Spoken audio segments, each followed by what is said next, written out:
steady. Are you ready? Oh, yeah, we back, man. Feels so good to be back. I need y'all to get the likes up. Shout out to Chicago, Kenya B. What's up? What up, Fight World? It's your boy Ego, and I'm back with some more boxing. Y'all been so good to the channel. Yeah. Shout out to my man Baju. Ooh, that's too big. Hold on. Pause. Listen, shout out to my man Baju.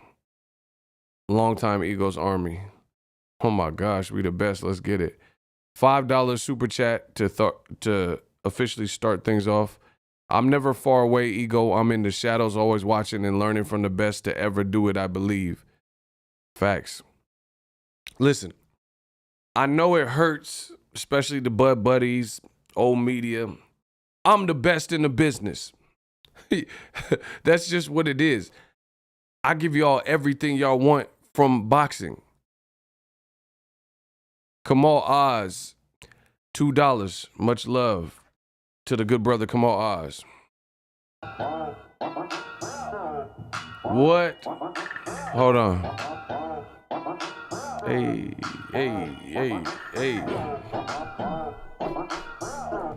I'm giving y'all what y'all want in the world of boxing.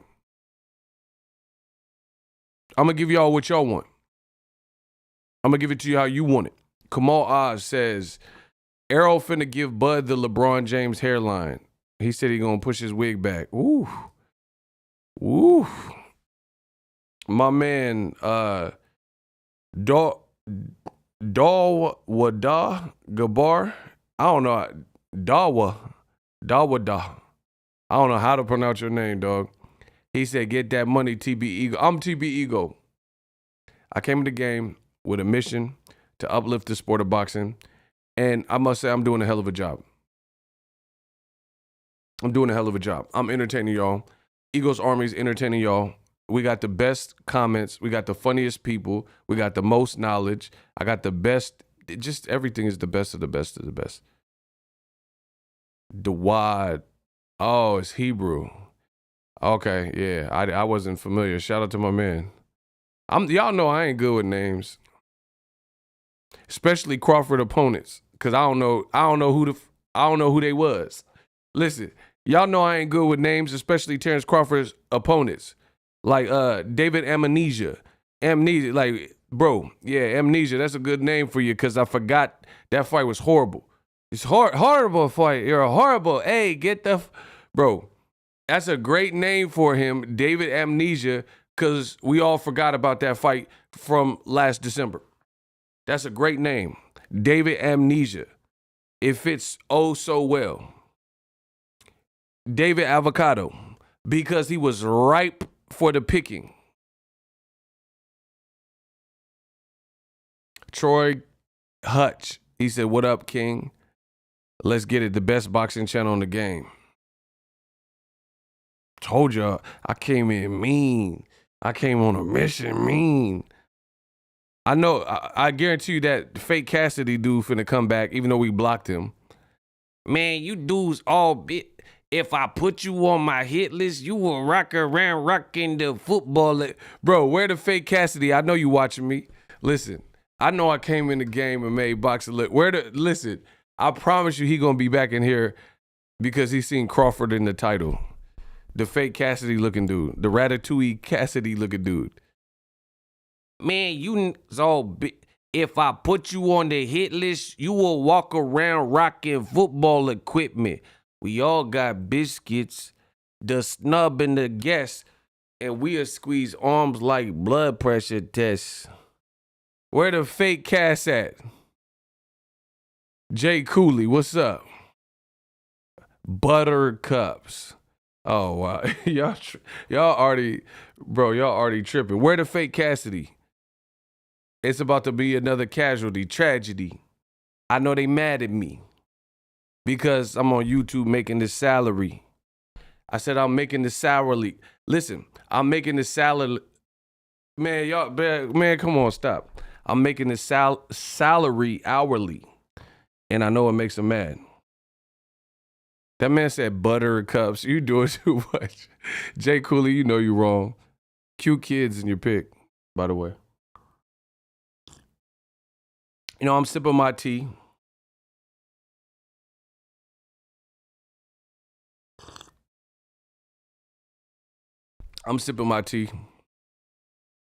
Man, when you block CT Fletcher, bro, I told you they sending anybody to try to distract me and knock me off my pivot. They sent CT Fletcher Jr. I didn't say you gotta like. I said eat that. Motherfucker. Yeah, you eat that. Whoa. So many people are blowing me up. I got a good show for you. You better eat that. Oh, I don't want to go on this diet and eat this. Eat that. Shout out to King Corleone, Big Texas. Yeah, Eagles Army, Big Texas. My man on break. What happened to Cool Boy? All right, let me get that out the way. So, Naoya Inoue, I don't know, bro. I know he could fight. Yo. But it's looking rather shaky. Get my likes over 100 and I'll speak. I'm going to spill the beans. I'm not saying nothing. Listen, I ain't going to say nothing until I'm over 100 likes. Y'all going to pay for this sermon. I'm EPMD, back in business like Eric Sermon. Listen, I'm not saying it in French and German. I'm back in business, preaching the sermon like Eric Sermon. Hold on. I said I'm not going to speak French or German. I'm back in business, EPMD like Eric Sermon, taking y'all to church and spitting this sermon. Let's get it. I'm ready for it. I told you I was cultivated for this. Now, come on, he didn't raise the price. He said 150 likes. Y'all better work. I'm gonna spill the news, but y'all better work. Get us to 150. Let's go. So, okay. I made videos about this. You Ice Cube ain't it. You can't even spell. You out of here. Do. Get NGB. He tried it. Yeah. You can't even spell, bro. You have no business speaking to me until you get your GED. I said you have no business speaking to me till you get a GED. Do you hear me? Bro, dudes don't even have a diploma. They don't even know how to say diploma. They be like, yeah, I'm going back to school, get my diplome. Man, what the hell is a diplome? These dudes is idiots, bro. That man said, I'm going back to high school to get my diplome. You foolish infidels. Listen, I've been doing this how many years? Y'all still ain't seen nobody come up and out talk the talker. You still ain't seen nobody out roast me. Bro, I'm from the Bay. This is what we do. I promise you. You still ain't seen nobody out roast the prime roaster. Pop Toaches. Listen, oh my gosh. Let's go, bro. Shout out to my man, Jason know his movies. This some good ass yoke. This some good yoke. All right, my man get the reference. He said, y'all know French. Shout out to my man from Paris, Tao. All right, listen, I got to get started for the people that come for y'all crazy. Y'all already hilarious today. Please get the likes to 150. Let me cook. Okay, so Stephen Coolboy Fulton's a savage. He went all the way to Japan to fight a great fighter in Naoya Inoue in Japan because that's where the money's at. That's where the bag's at. That's what they said. So he's already taken that risk. His team said that Naoya Inoue is wrapping his hands in a method that's illegal in the States and is not really tolerated. But over there in Japan, Inoue is like, nah, we do this how we get down. So that was the first controversy. Now, I understand Fulton's team, they just want an even playing field. But you notice the race fans in boxing, they don't care. If it's a nooka, right? They do not care if it's an even playing field. They don't want it to be fair. They just say, shut up. It's just what the lady said to LeBron James, shut up and dribble. They say, shut up and fight him. Doesn't matter. Don't look into it. Don't be concerned. Don't be alarmed. Fight him anyway. You scared. You making excuses.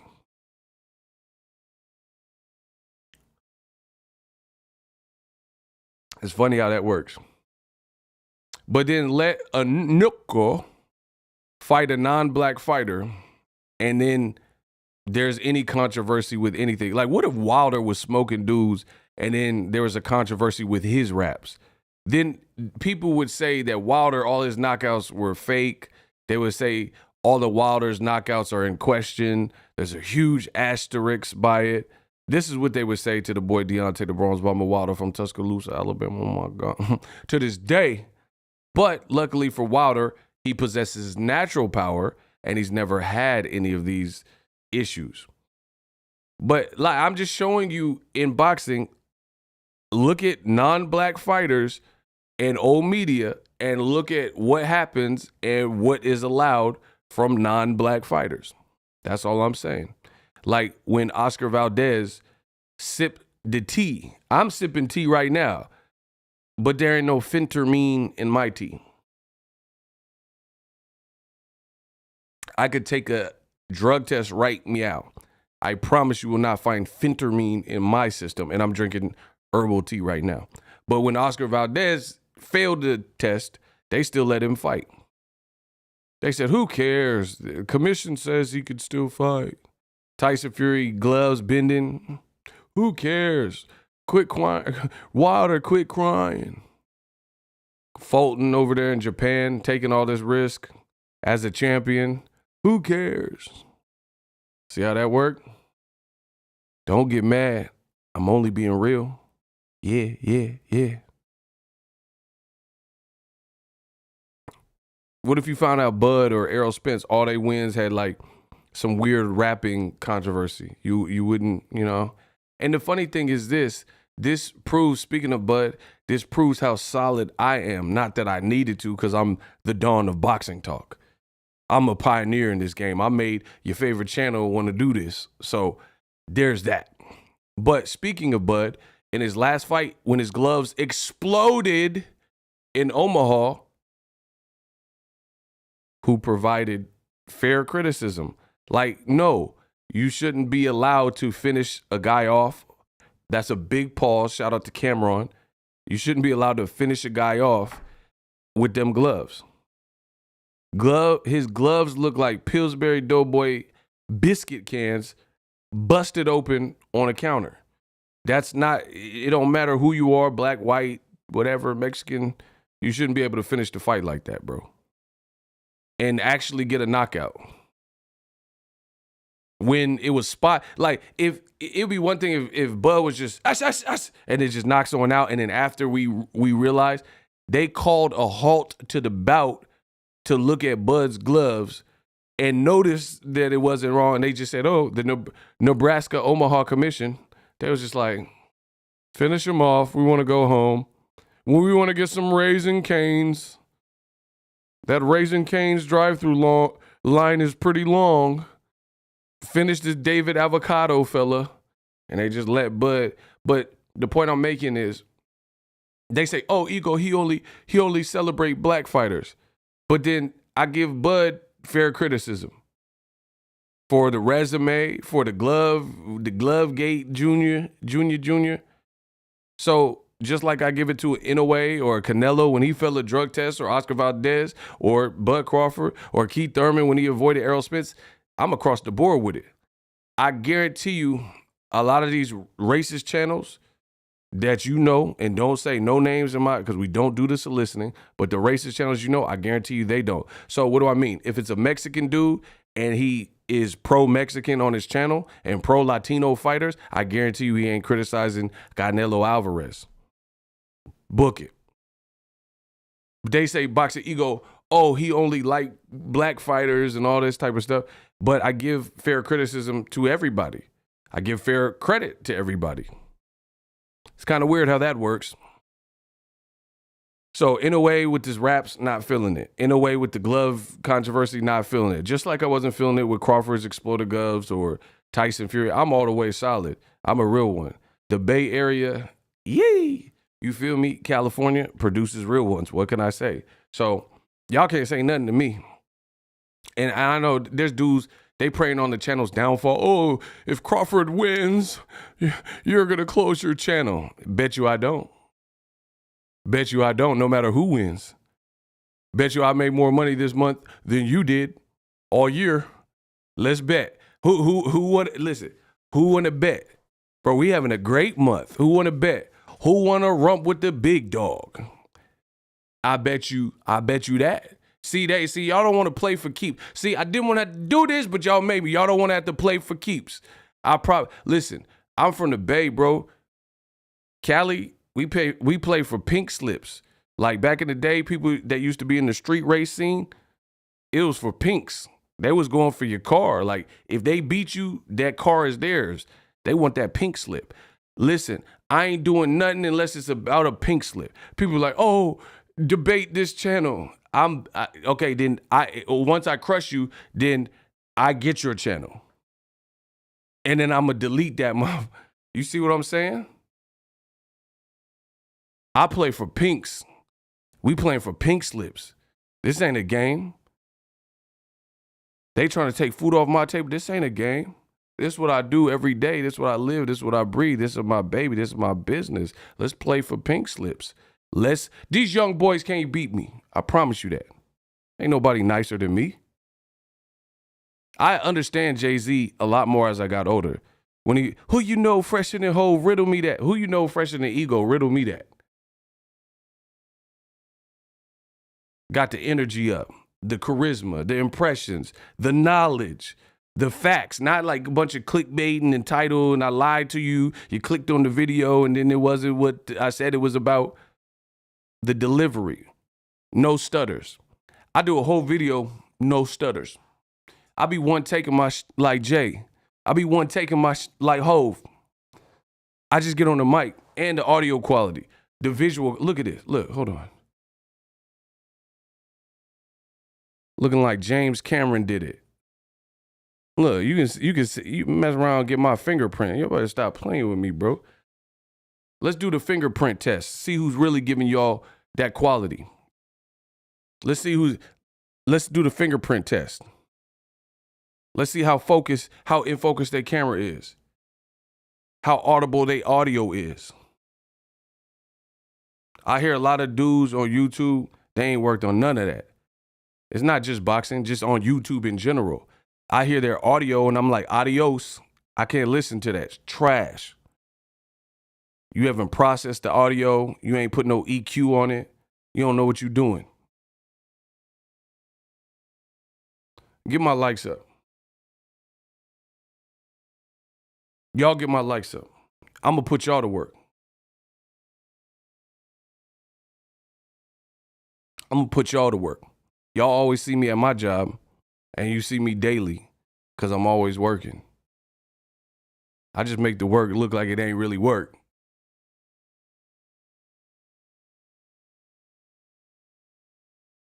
Now I'm going to make y'all work.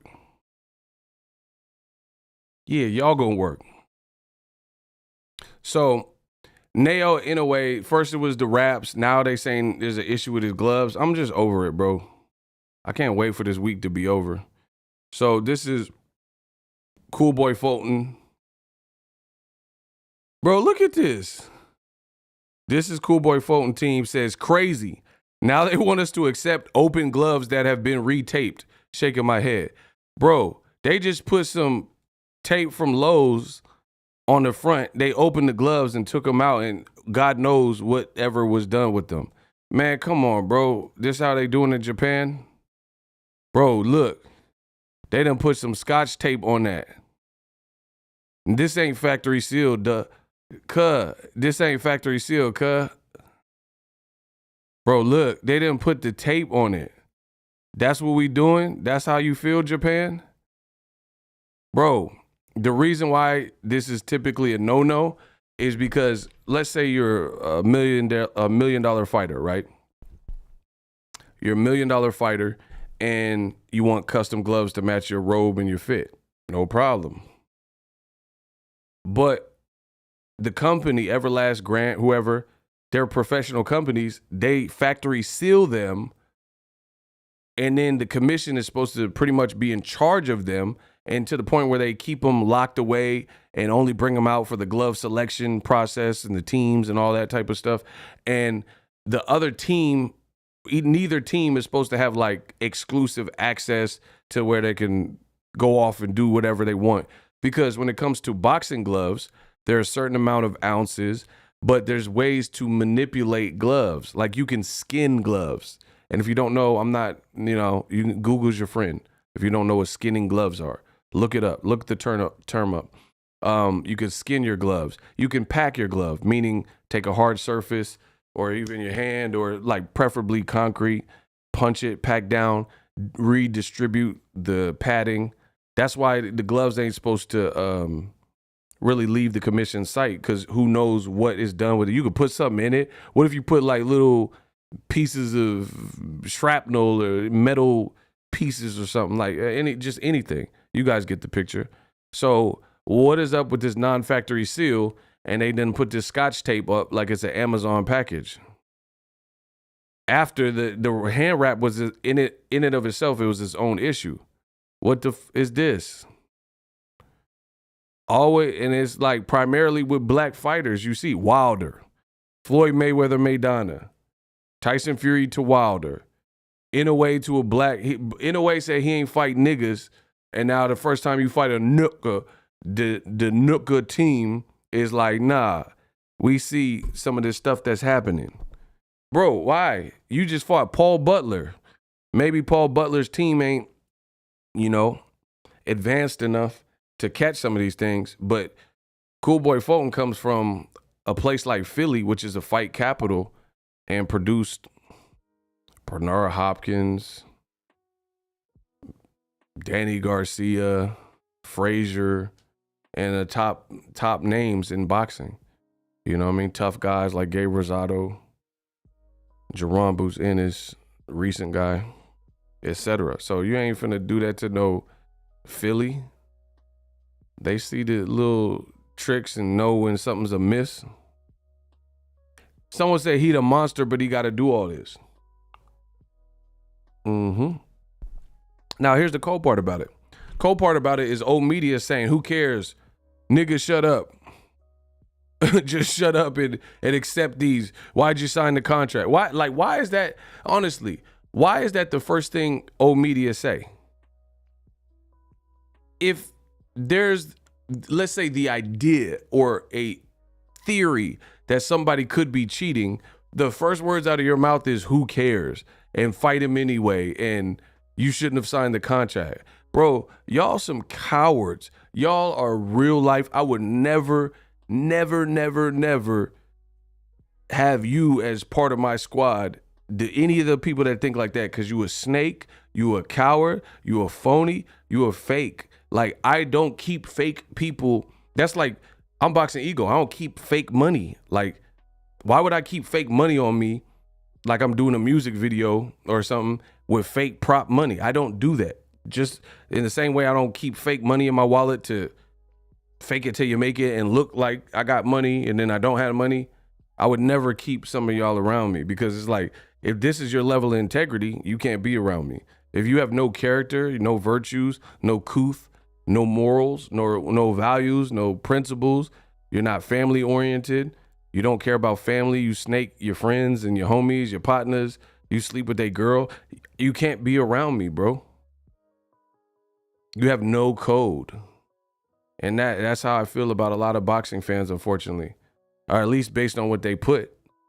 Imagine it was like you and three of your partners, and they the types that is telling Fulton, who cares? You shouldn't have signed the contract. Just fight him anyway. Who cares if he's cheating and all that type of stuff? Imagine being with those same individuals and you at a club and you're 3 of y'all and it's 7 of the other side and they trying to chunk them with you and fight you, what you think them other 2 dudes, them 2 friends is finna do if that's how they look at life? You know what I'm saying? If that's their code and their ethics and their moral compass. I mean, I don't get down like that. Like, even some people like, oh, why are you making the videos about Crawford? Well, for starters, it's my channel. Second, Spence Crawford Fight Week. And then third, Crawford's team is creating it. If Crawford's team literally just said, we finna whoop Errol Spence butt, I'm gonna beat him down, I don't have no problem with that. Why would I care about that? That's regular fighter talk. That's regular fighter talk. But then when you go out of your way to be crude and lie, I mean, we talking about different stuff, bro. We talking about like what's your texture worth? You know what I'm saying? We're not just talking about like the fight anymore. You're like, Errol Spence, he a drunk alcoholic and he suck, and then one interview say this and then contradict yourself in the following interview, and Errol ain't accomplished nothing. You just said he was a good fighter. Now he ain't accomplished nothing. That's Crawford's team. That's their fault. They did that. Y'all keep saying, but ego. There's some stuff behind the scenes that y'all don't even know because I ain't even ran my mouth about it. Maybe I do. Maybe one day I'll bring it out. People like, oh, why you making Crawford videos? Maybe y'all find that out real soon. You could tell them people you roll with whatever you want, but you will not know what's going on. So me personally, I don't care about boxing. Listen to me. Yeah, my name is Boxingego. I don't care about boxing. I'm a man before boxing. This is just a job. This is a gig. This is a passion. It's a passion project. Before any of that, I got to protect my last name. I got to protect who I am and my character. That's why I don't keep certain things around me. You see what I'm saying? I don't care about boxing. Not saying I don't care, like I don't want to see it do well, but I don't care about it more than who I am as an individual. Yeah, 10 toes down with it. I don't care more than that. I don't care about no job. To be honest, I don't care about no job. I don't care about no job more than I care about my last name, my surname, my bloodline, my family. I don't care about no job. You take the job. You can have it. All the money I make on you, you take all that. You can't take my principle. You can't take my mindset. You can't take, you know what I'm saying? Like, there's just certain things. I'm different. I told y'all from the moment I came in the game. You can't take my values and my virtue and my brain, my creativity. You can't take that stuff. Boxing could go away. You know what I'm saying? They don't make the certain fights, or networks don't want to dump money. All that can go away. What won't go away is who I am on this planet. That's not going. I'm eternal out this month. Do you understand what I'm saying? See, I don't think some people think it's a game. Oh, he's just jaw jacking. This ain't a jaw jacking. I'm being dead serious. You could take away YouTube, whatever. I'm still me. I'm still ego. It don't matter if, like, I'm not saying I want something to happen to YouTube. YouTube is a great platform. But what I'm saying is, if it all went away tomorrow, I still got to be me. I still got to stand for something. You know what I mean? I'd rather be hated for what I truly believe and the words that come out of my mouth than to be loved for because I'm cooning or playing this fake character and wearing a mask. Like, I'm not a gimmick. This ain't no gimmick. I don't have to wear no mask. I pull up to the fights. I do whatever. I'm out here, bro. I just got back, slid to Vallejo, got some food. You feel me? Like, bro, I just do me. I don't try to be no tough guy, this or that. I'm just me. I just exist in this planet and leave my mark like Zorro. But no matter what, like I said, YouTube could blow up. I'm still the same OG. So yeah, I don't really rock with nobody that's, oh, Fulton, just fight him anyway. I hope Fulton beat the out of him just because they playing games over there. And I'm an American. Why would I go with some dude? Inoue, he's cool. I hope, I don't wish bad on him. But yeah, I'm going with the American. Yeah, I want the American to win. Yeah, I'm going to say, what I got to say, like Charleston White. Yeah, I'm going with Fulton. Yeah. Bro, I'm an American. I care what happened over here. I mean, God bless the other regions and hope to visit and all that type of stuff. But I care what goes on in my community right here in America. Like, yeah, this is America, Jack. Yeah. Yeah. I care what's going on right here. Like, if the Russian economy crashes, what that got to do with Boxingego? Like, I'm not saying I want this stuff to happen, but I'm just saying, like, I care what's going on here. Like, this is my day-to-day is affected by what's going on here. Y'all worried about, like, whoever.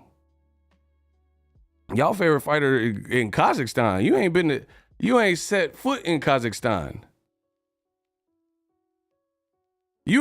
Dude, this boxing is crazy. Bro, you got a bunch of people born in Los Angeles. And they like Triple G for life. Mexicans for Triple G. Like, bro, you ain't stepped foot in Kazakhstan. But Philly just right up the street for some of y'all. You got dudes in Texas or New York or whatever. And how you're a New Yorker, Philly, a train ride away, an hour away, and you going with the Japanese fight, man. Yeah. I'm going for Fulton. Yeah. What y'all talking about? Yeah, I'm going for the American, bro. That's what happens when you a nooker in America, right? Bro, imagine if Apollo Creed fought Drago in Russia. In real life, if Rocky IV was a real movie, they'd be rooting for Drago to kill Apollo in Russia. Look, if you look at today's that movie is made in the 80s. You look at boxing in 2023, they would be rooting for Drago, a Russian in Russia who was on steroids in the movie. I must break you. You will lose. They would be rooting for Apollo Creed to die in Russia. Yeah, I mean, he died anyway in the movie. Spoiler alert. But if the main fight was Apollo, look at how boxing fans act. They didn't care that Drago was juicing up.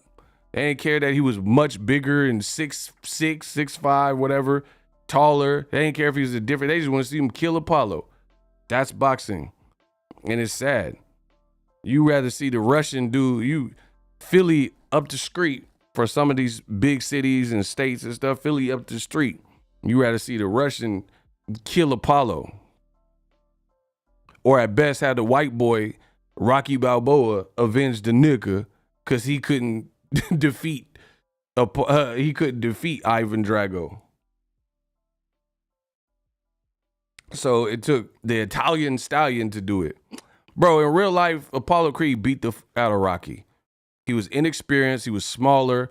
He would get Rocky, bro. How the hell the journeyman style? That's I love Rocky movies, but that's cap, bro. How the journeyman style dude who was super trash and mid as hell, he went on to beat Rocky and Clubber Lang. I mean Apollo and Clubber Lang, and then avenge his friend dying because his friend couldn't hang with with Ivan Drago. Bro, that's a movie, dog. In real life, the more storied, accomplished, bigger, slicker, better defense guy finna win more often than not, and that would have been the black fighter.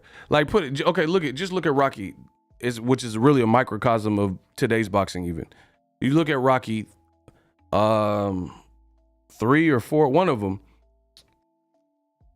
Why didn't Apollo keep a white trainer? He went to a nickel gym. Bro, the boy Rocky went to Philly where the brothers was at to learn some footwork. Just like Ryan Garcia.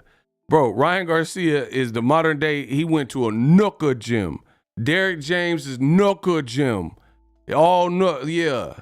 I said it, yeah. Ryan Garcia took that fatal L to a Nooka, Gervonta Davis, and went to a Nooka gym with big old Anthony Joshua. Meet with me. And went with Nooka DJ, Derek James, Nooka Errol Spence, Nooka Frank Martin, Nooka Jermell Charles. Stop playing with me, bro. That's the reality of it. He was with Joe Goosen and he got his goose cooked with Gervonta's skill set, who got a Nooka trainer Calvin Ford, and another Nooker, Coach K. Yeah. He got the Nooker team. Yeah, he from a Nooker city. I've been to Baltimore. That's a Nooker city. Man, I ain't censoring nothing. I ain't pausing nothing. I ain't censoring nothing.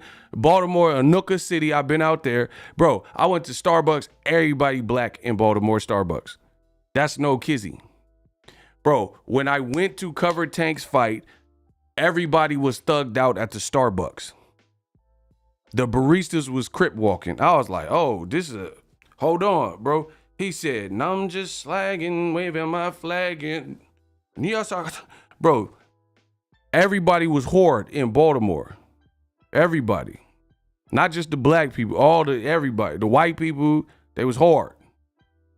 The Nooker, they was hard. Everybody, Asians, hard. Everybody I seen was hard. Everybody in B-More was hard. They was hard out here. Like, I felt like I was in the yard out there. Bro, I promise you, I went to the Starbucks. I damn near fell out of place. Everybody was hard. Bro, Starbucks, the barista had dreads and the other dude had braids. He didn't even, you know how like, bro, I'm from Cali. I mean, we got banging. You know what I mean? It got the funk out here too, bro. It be funky too. You feel me? But like the people in Cali still low key like follow dress code. Baltimore, they ain't no dress code. They ain't no bro. Nobody in the bar. They was wearing jeans. They had True Religions.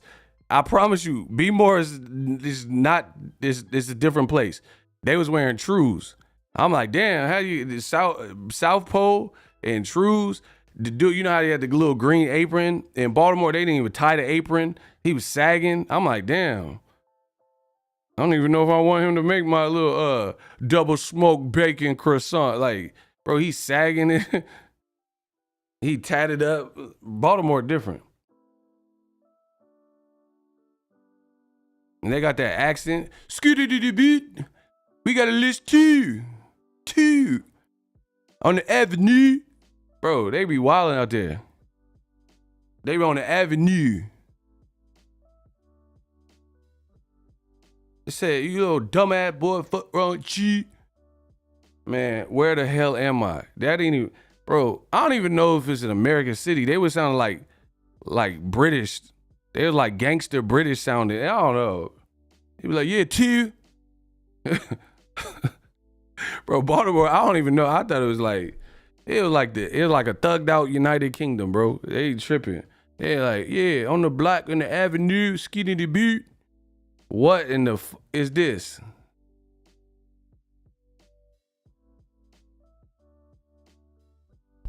I'm gonna go to Wendy's. Give me a 2 for 2. Like, what the hell is a 2 for 2? Like, bro. Baltimore, don't get mad. I'm only being real. Bro, there was that Wendy's getting all the combos. I want a 2 for 5, 2 for 2. What the hell is a 2? I try to tell you Baltimore different. Motherfucker talking about a 2 for 2. I'll take the 2 for 5. Man, what is a 2 for 5? Oh, I'm only entertaining you live. Give me 2 for Mountain Dew on the avenue. Bro, they got a Mountain Dew on the avenue. Earn. Facts. Nah, that Baltimore crazy. But anyway, Ryan Garcia went to Nooker Gym. Shout out to K Wolf. Listen, The Lost Boys is a classic vampire flick. If y'all like vampire films, Michael, classic. It's one of my favorite vampire movies. On the avenue. Hey, we're at 217 likes. I need 222. I need y'all to get the likes to pew pew pew 222. I want 2. Give me 2. You be like, you dummy, you two dummy. Yeah, I haven't perfected the Baltimore. They was wilding though. That's all I know.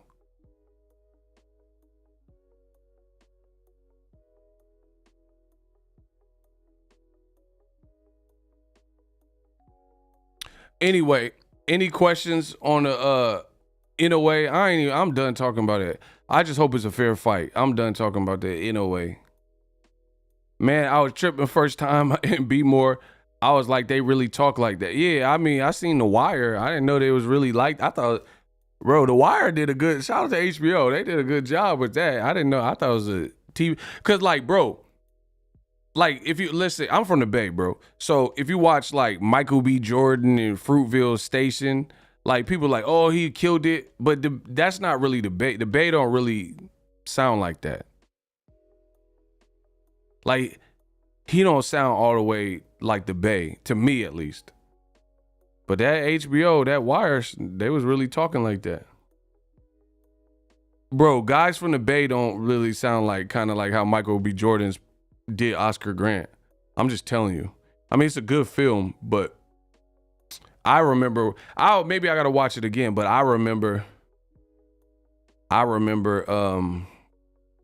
feeling like, nah, that don't sound like the Bay to me. I've been out here. That don't sound like that. Ego, how do you think Golden Boy plays the Rolly? Bro, I really don't care, bro. I ain't nobody trying to see that fight, for real, for real. I want to see Ryan Garcia. Ryan said he gonna beat the ish out of Rolly crazy in him up. I want to see that. Ain't nobody worried about no O'Hara. Bro, who the hell is... I don't care about no rankings and all that. Like, who is O'Hara? Ain't that Cuz from Enter the Dragon? Bro, remember Cuz from Enter the Dragon that got mad and broke the bottles because Bruce Lee was whooping his ass? And the dude with the claws like, O'Hara! Bro, ain't that the same name? O'Hara? Bro, Bruce Lee was whooping him. O'Hara!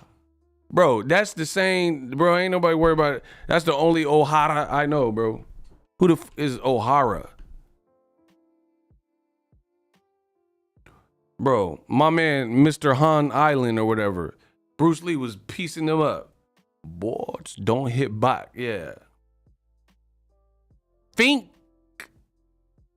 Don't think, feel.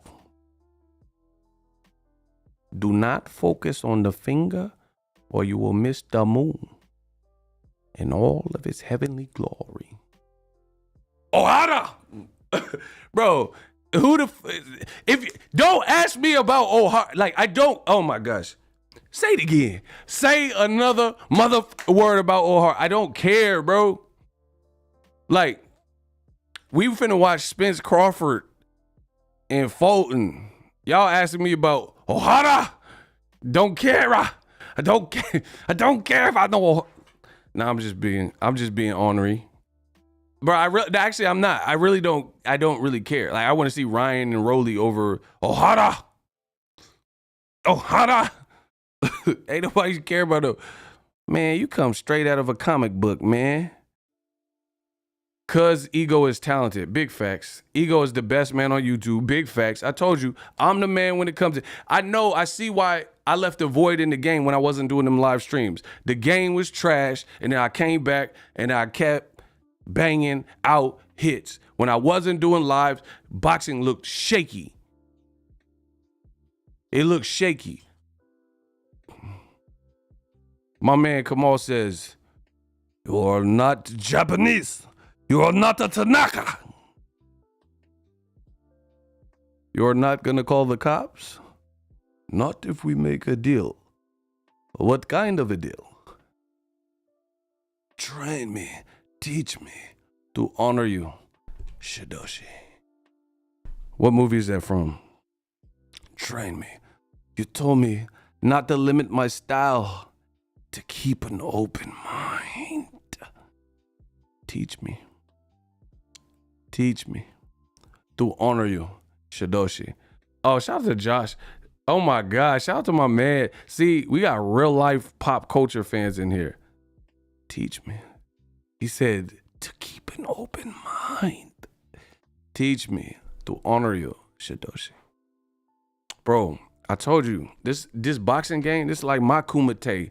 And I'm Van Damme. I'm Frank Dukes at the Kumite. Stop playing with me. Don't play, bro. It's the American who makes tricks with bricks. You'll lose, American asshole. Van Damme was like, Bro, he took that coin out of his hand so quick. Let's get it. I'm taking the coin out they palm. Frank Dukes. Yeah, like, put up your Dukes, right?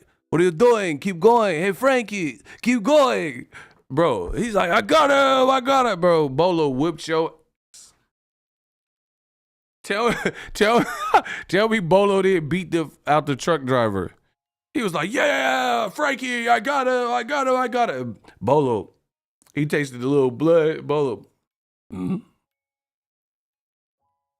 My boy Bolo got back up like, yeah, it really started chunking him. Dead homies start chunking him. On dead homies, Bolo's. You break my record, now I break you. Like I break your friend. Bro, Bolo. He was squishing him. Who said that? Shout out to Josh Wright. Bro, he stomped on Cuz head. Shout out to Bolo Young. Bolo's a beast, bro. Bro, the 80s and 90s action movies just had unnecessary levels of testosterone. My boy Bolo would flex for no reason. And it was just out here, like just the prime flexage. And Van Damme, bro, Bolo would flex for no reason. It was just Brocky though. It was just brolic though. You break my record, now I break you. Bro, I love the 80s and 90s. Y'all tripping, bro. I'll low-key be scared if somebody said that to me, though. You break my record, now I break you. That's classic. Let's go. That man said, you break my record, now I break you. Like, I'll be low-key kind of scared. I go front. Like, what if Errol Spence said that to Bud? What if Errol Spence said, Bud, you break my record, now I break you. Bro, you don't think Bud farted a little poot? Bro, if Errol got at Bud like Bolo Young, Errol Young, you don't think your Bud little bit be worried? If Errol just seen him at the media day, you are next. Bro, that was low-key terrifying. Shout out to Bolo Young. That man just screamed URX in THX and had an echo and auto-tune on it. You are next. Man, hell nah. Errol finna Bolo Young Crawford.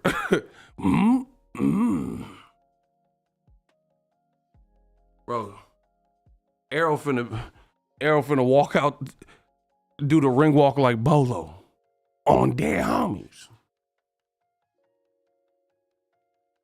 That's why they call Errol the Terminator. Y'all hilarious, bro.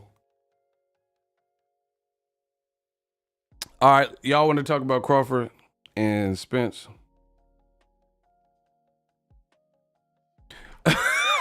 Hey, come on. Kamal says Errol finna Bundu Crawford. That's crazy, bro. The coin toss is ridiculous. That's Crawford for you. Bro, he says he wants things to be equal. You didn't do equal things. One man got 3 belts, you got 1 belt. He fought 3 legit welterweight champions. You fought a school teacher from Australia, Jeff Horn, who really wasn't even a champion, right? For real. He didn't beat Packett. Bro, how do you expect equality? Bro, Bud is living off past accomplishments. Bud Crawford and his team, they are shining old trophies.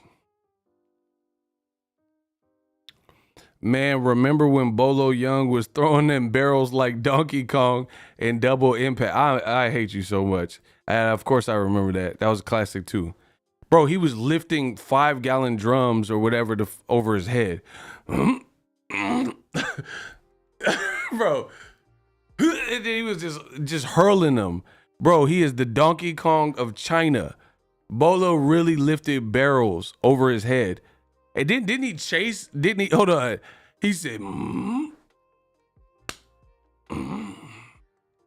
then lifted a barrel and chucked it at Van Damme. And then I think he had a barrel like this and chased Van Damme with it and started trying to like smash him with the, bro, you are too strong. You are incredibly too strong right now.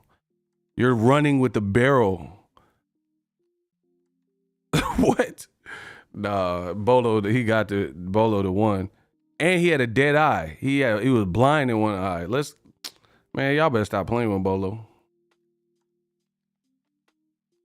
Errol finna Hopkins Crawford. If he knock him out the ring, that's finna be crazy. Shout out to Kenichi Bear. Make sure you use the link to get the Hibernation headphones. If you need some jamming headphones, the link is always gonna be in the description. Try those out. It's summertime, even in the wintertime. The headphones is nice. He says, Ego back with the live streams. You doing the early live fight stream tomorrow? Ooh, I don't know, because I don't even know what time it starts. It starts like at like 2. I'm in Cali, so I'm on Pacific time. That fight starts at like 2:30. So I don't know. I don't know if I'm going to do like a watch party or anything. I definitely want to see the fight, though. I'm rocking with Fulton, bro. I'm going with the American. In a way, he can fight. He's good. I don't like the politics and the little gloves and wraps and all that. I'm going with America. This is America. I'm Donald Glover. This is America. Don't catch me slipping now. This is America. Bro, I'm going to America. Drake, the only non-American I'm rooting for heavy. I'm going with him over.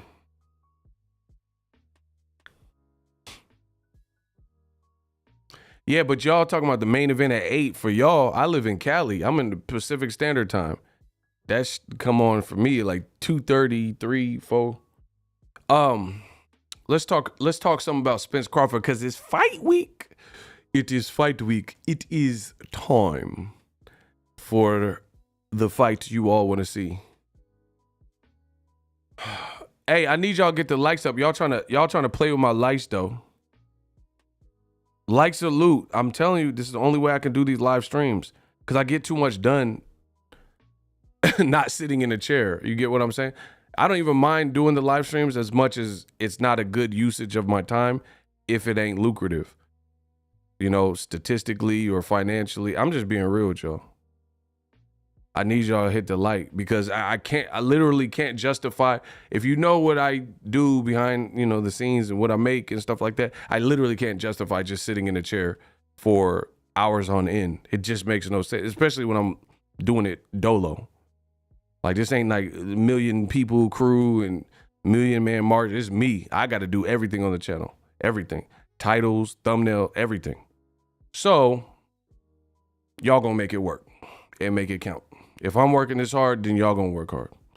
Kamal said get them to 350. Facts. Time is definitely money. The more you value your time and know your worth, the better you'll be in life. Some people, like, they'll start, like, they become a wedding photographer, and then all of a sudden they scared to tell people their prices. Why? You're not valuing your work. If your price is 500, it's 500. If it's 1,000, if it's 10,000, I mean, they either want it or don't want your service. Like, for me, I'm the best in the business, so my time just costs. That's just the reality of it. My time, if y'all don't make it work, then it won't work. I won't do the lives. It's just that simple, because it's a business and I won't fail. I know I'm not going to allow that to happen. So the lives, if you like them, if you like this format, then let it be known. If you don't, oh well, I'll just do regular videos.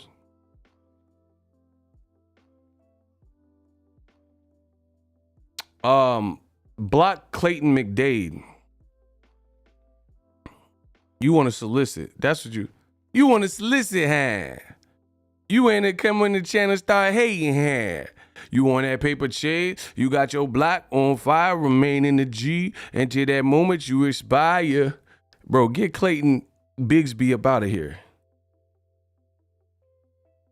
Clayton Bigsby. I smell air. Breathing up all the white man's air. They think they're the best dancer. Nah. y'all, y'all seen C.T. Flesher, Clayton Bigsby, Bud Buddy. I mean, who's next? Who's next to join the Shadow Realm? Clayton Bigsby, though? That's crazy. Taking the ball to white man's live streaming. MAGA for life. Like, MAGA for life? Man, come on, bro. Oh, they didn't send Cassidy. Man, you already know what Bud do. Errol gonna be ass out like Erykah Badu in that one music video. Bro, listen, that's a bar. Hold on. He was like, man, you got this fight all wrong. You already know what Bud do. Bud gonna have him ass out like Erykah Badu in that one music video. Man, I do this on the late night like Arsenio. Bro, get Cassidy out of here, bro. He probably in here. Man, I'm tucked in the cut. I got the Ruger. I point that at your gut. You like a pap smear. Like, bro, get Cassidy out my chat. If you ever see him, bro, if you see the fake Cassidy, let me know.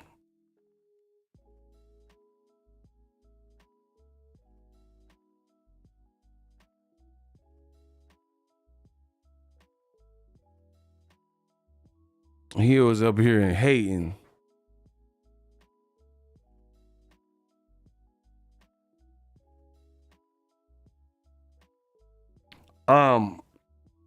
Spence Crawford fight week. What can I say? I'm looking forward to it. I don't think the Bud Buddies is confident. I don't. Cause they all hostile and volatile and on edge. I'm living on the edge. Bud, he sounded cranky in them interviews. Why you say this gonna be the fight of my life? This ain't the fight of my life. Bro, it's a figure of speech. You're really mad at a boxing scene reporter because he phrased it essentially you're in the fight of your life. I mean, that's crazy to me, bro. Like, he didn't say you fighting for your life, like life support. He's like saying he's just saying it's like the fight of your lifetime, the biggest fight of your career. Bud and his team hate to admit Errol Spence is that boy. It's crazy. You just better off just giving the man his credit. All this stuff look bad, bro. Why you say the fight of my life? Bro, that's how people perceive it. And the funny thing is, people probably say the same thing with Errol Spence. This is a great fight. This is the fight of your life. But Errol Spence ain't going to get all cranky and testy.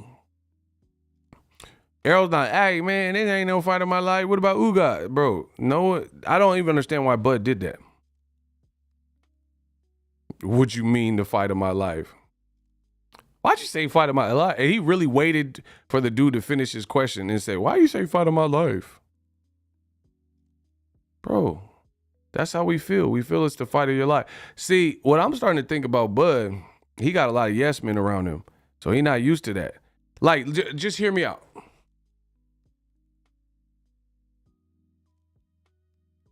Hear me out. Name one time in Bud's top-ranked career where you can recall a press conference, a Zoom, because we were in the pandemic, so it might have been a Zoom call or a final press conference or a media day where any of the questions he was receiving were like tough questions. The whole time he was with Top Rank.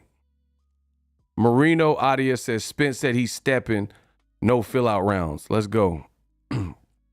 That's a real life question, yo. Shout out to my man Hector. What's up with you? Listen, direct me to the fight where Bud Crawford was with Top Rank. He was with them for a little bit over a decade. Name one fight where you could recall the media asking then Top Rank affiliated, Top Rank signed Terence Crawford tough questions.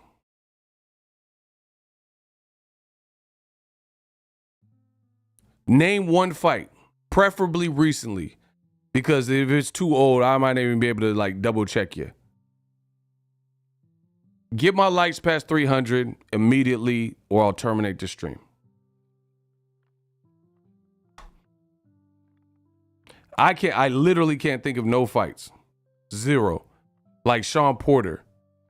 People like, I don't know. I don't know if his Top Rank wasn't credentialing certain people to ask the tough questions. I don't know what it was. I really don't. But I definitely don't remember nobody being presenting Bud with these credits. That's why Bud is doing more promotion than he's ever have to or ever had to. And you're not in the Top Rank WITSEC program anymore.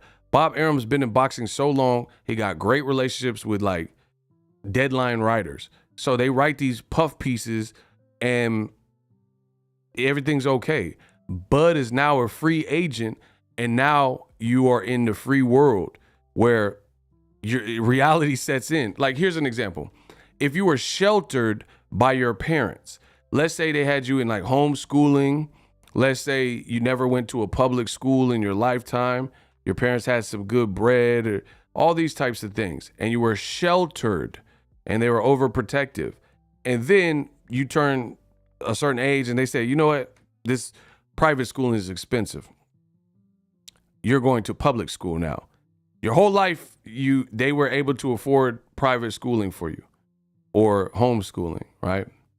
And somebody in the household loses their job or something. They can't afford it no more. You're going to public school. You're getting free lunch. We don't have the income for this anymore. Now that's going to be a culture shock, because now you're in the high school and you might be antisocial. You might have antisocial issues because you haven't really socialized with kids your age as much as other kids who just went through public school from K to 12. You see what I'm saying? That's Bud Crawford, bro. That's what I truly believe. I think this is the first time where he's out on his own, a dog with no leash. You know what I'm saying? Like, he's the first time. And now you're getting tough questions and you snapping on reporters or visibly seeming cranky or upset or aggy or agitated or irritable. This is the first time, though. You always were protected by the Top Rank infrastructure and ecosystem, both in your matchmaking and also just the media that was present that got, like, because you have to understand that I've been to several media days, Top Rank. I've been to Golden Boy fights. I've been to PBC fights. I've been to everybody's fights, covered DAZN fight, whoever, right? So that being said, they all have their different protocol. And some different organizations have their own favorites and whatnot. So that being said, then Bud Crawford, let's say he was with Top Rank. They're going to give the mic to Dan Raphael. They're going to give the mic to, Lance Pugmire. They're going to give the mic to, all these deadline writers, and they get the bulk of the questions. Maybe Mike Coppinger. I mean, I know Bob Arum don't seem like he really care for him, but at the same time, those are the questions. So you listen to a Zoom Bud press conference, if they dominate in the conversation, but then you see a media day with PBC, there's a little bit more diversity. There's other people who are asking you tougher questions. Bud, what took so long for this fight? You see what I'm saying? Why did the fight? And then Bud can't answer it. Bud can't answer. He's like, oh, it don't matter. It doesn't matter. He turned into Dwayne "The Rock" Johnson. It doesn't matter what the holdup was. Bro, you were the holdup. Why would another man be hesitant if they knew they weren't the holdup to begin with? Marino says he's new to this ego pressure burst pipes. Thank you. I got a solid question for you. If you knew you were not at fault and you got that same question, and I'll get to Kamal Oz in a second, you got that question, why would you not answer it unless you knew that you were the culprit? Like, if I was on first 48 and someone's like, oh, you shot Kenny, and I know I didn't shoot Kenny, and I know I have an alibi, I was at work, and they say, hey, did you shoot Kenny? I'm not gonna be like, oh, I want to talk to my lawyer. I'll be like, no, send me home. That's it. You see what I'm saying? Like, I know I have nothing to do with why Kenny got shot, why Peter got shot, or whoever on the first 48.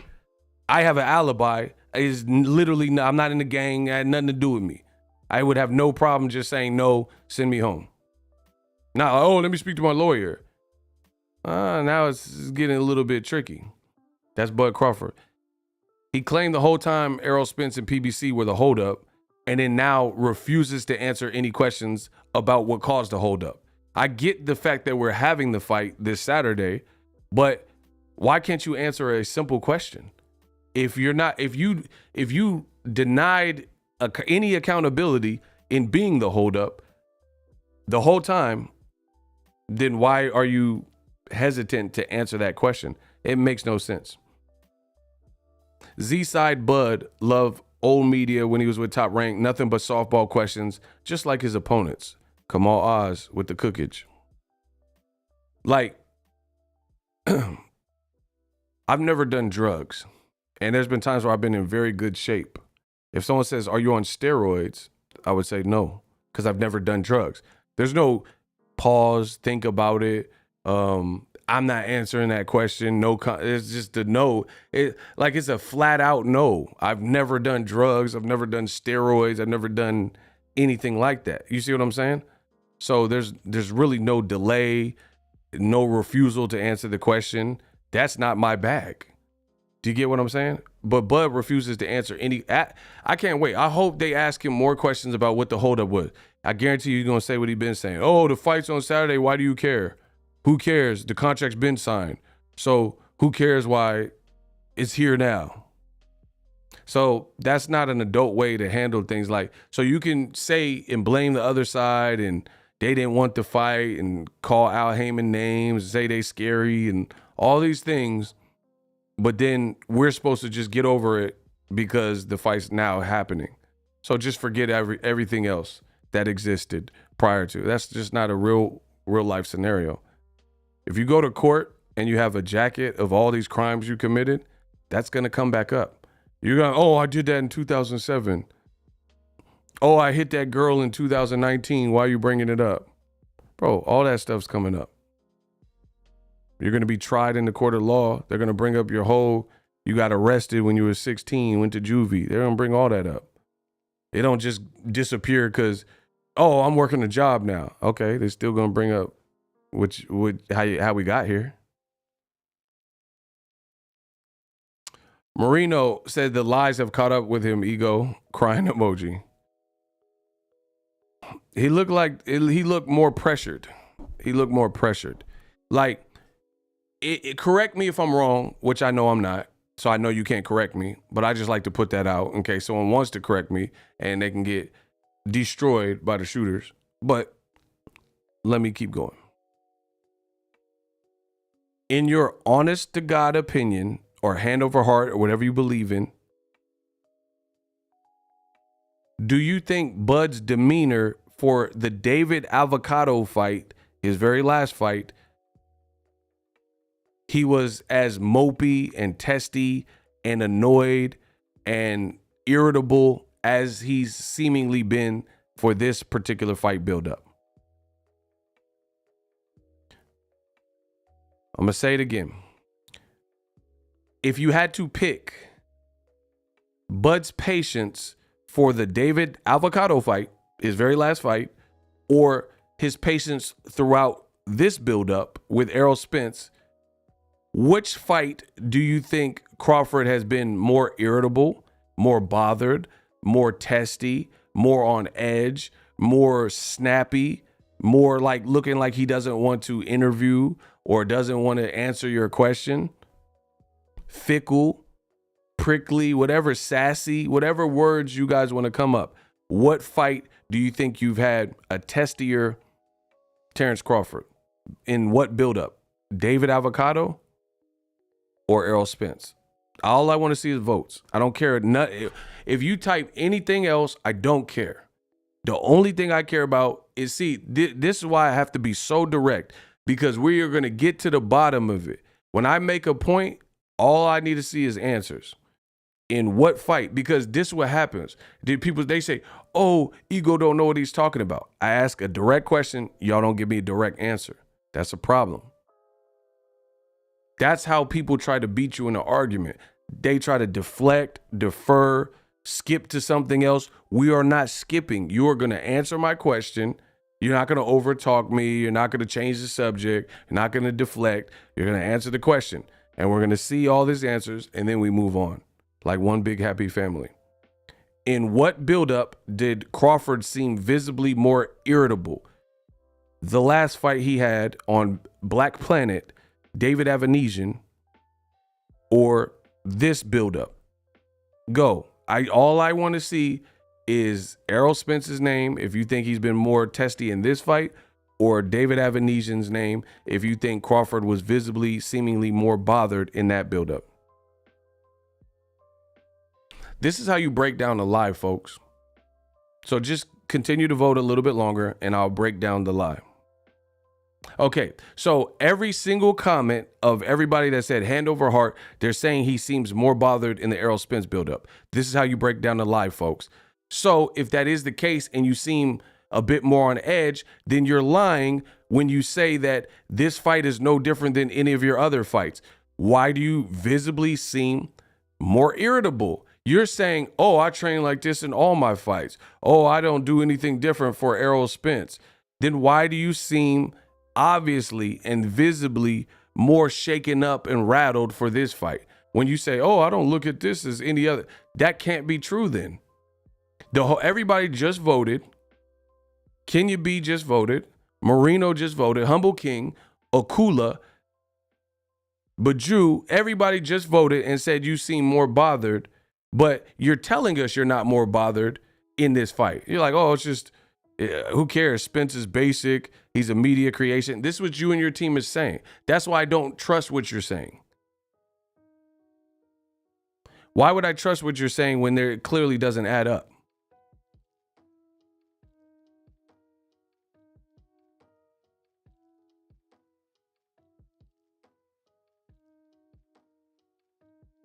And you guys want to let it slide because you like the way Crawford fights.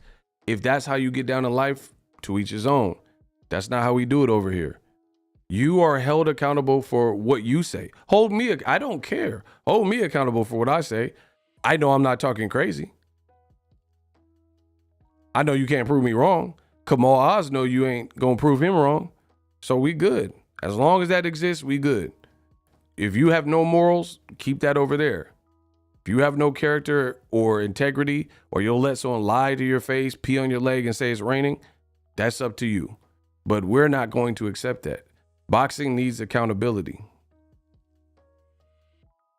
Pay Ego to teach you critical thinkings now, peasants. Facts. Bro, you have to think for yourself and tell me if what I'm saying makes sense or not.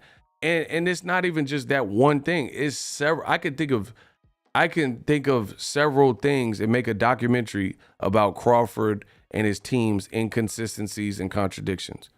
Like Terrence Crawford said on Gilly's podcast with Wallow, $1 million worth of game, he said that he created the sides of the streets. He said he was so feared. I'm just loosely paraphrasing. Crawford said people were so afraid of fighting him that they created all these obstacles and named sides of the street just because he moved up to welterweight. If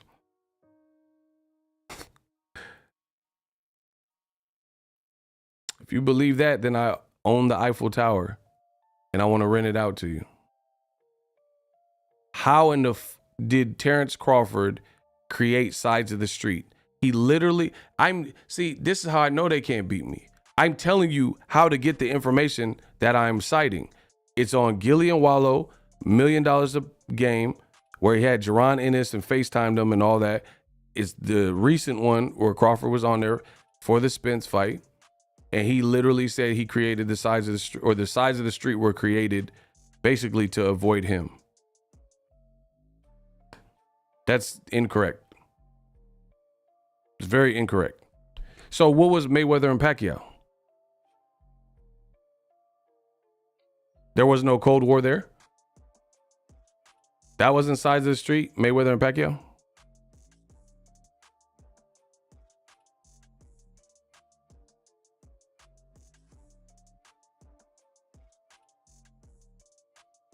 See, I ask you these questions, no one seems to want to jump for an answer. The only thing they say, oh, Ego, you hate Crawford. I mean, you guys could keep saying that, but you're not going to prove me wrong. So I'm good with that. You could say I hate whoever, but you're not going to prove me wrong. Bro, explain Mayweather and Pacquiao. That...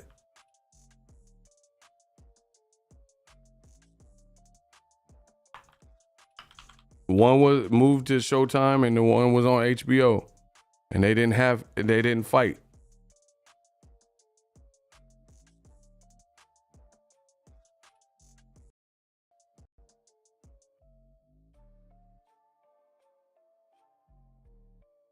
You guys just let Buzz say whatever, because on the fact that Spence went on to say that you ducked him. Can you give us any clarification on that? On Spence. Saying that you ducked him. That you ducked him. That you retired instead of facing. Bro, listen. He said the WBC ordered the fight and you retired instead. Oh, the WBC. He said the WBC ordered the fight. Right. The WBC did order the fight, but check this out. I fought Manny Pacquiao instead of Errol Spence. 1, 2. This is the second thing now. I'm gonna give it to y'all right now. The second thing is that when the hell have we been doing business, or anybody from Top Rank been doing business without Heyman? You know what I'm saying? So, bruh, say whatever you want to say. Duck you and retire because I want to face you, bruh. You know the fuck. You know who I am? I almost start cussing. You know what? You know who I am? Well, this YouTube playing out that Catch song. up, bro. No, I don't want to drop that. But you know who I am, bro. You know exactly who I am, man. You know what I'm saying? 5 world championships. 2 division world champ, baby. All right? Come on now. Check the resume. Bruh, check it. I fought Manny Pacquiao, the guy that you trying to fight at 40, the guy that's 40 years old right now, the guy that you keep screaming about instead of you screaming about fighting the guy, Terrence Crawford, who's the number 1 guy in the division right now, in my opinion. But you don't want to face him. You don't want to face him. So what? Earl has said that he... It's all about. wow. Well, that was Tim Bradley.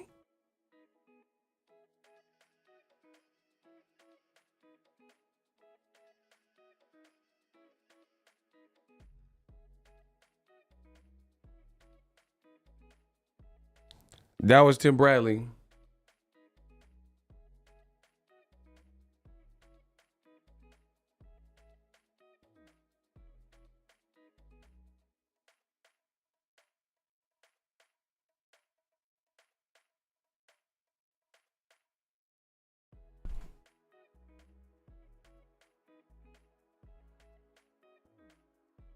Yo, give me 1 second, yo.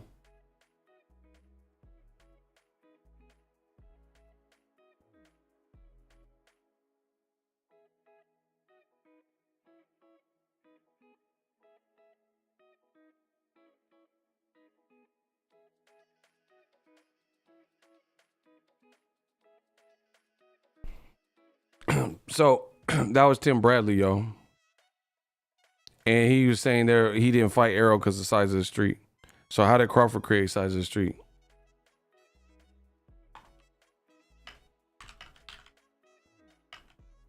Funny how that works.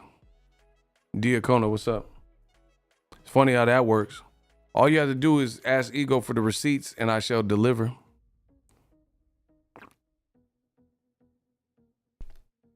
And then he also, Bradley was screaming that Errol didn't want to fight Errol didn't want to fight Crawford. But let me ask you this. He's claiming Errol didn't want to fight Crawford.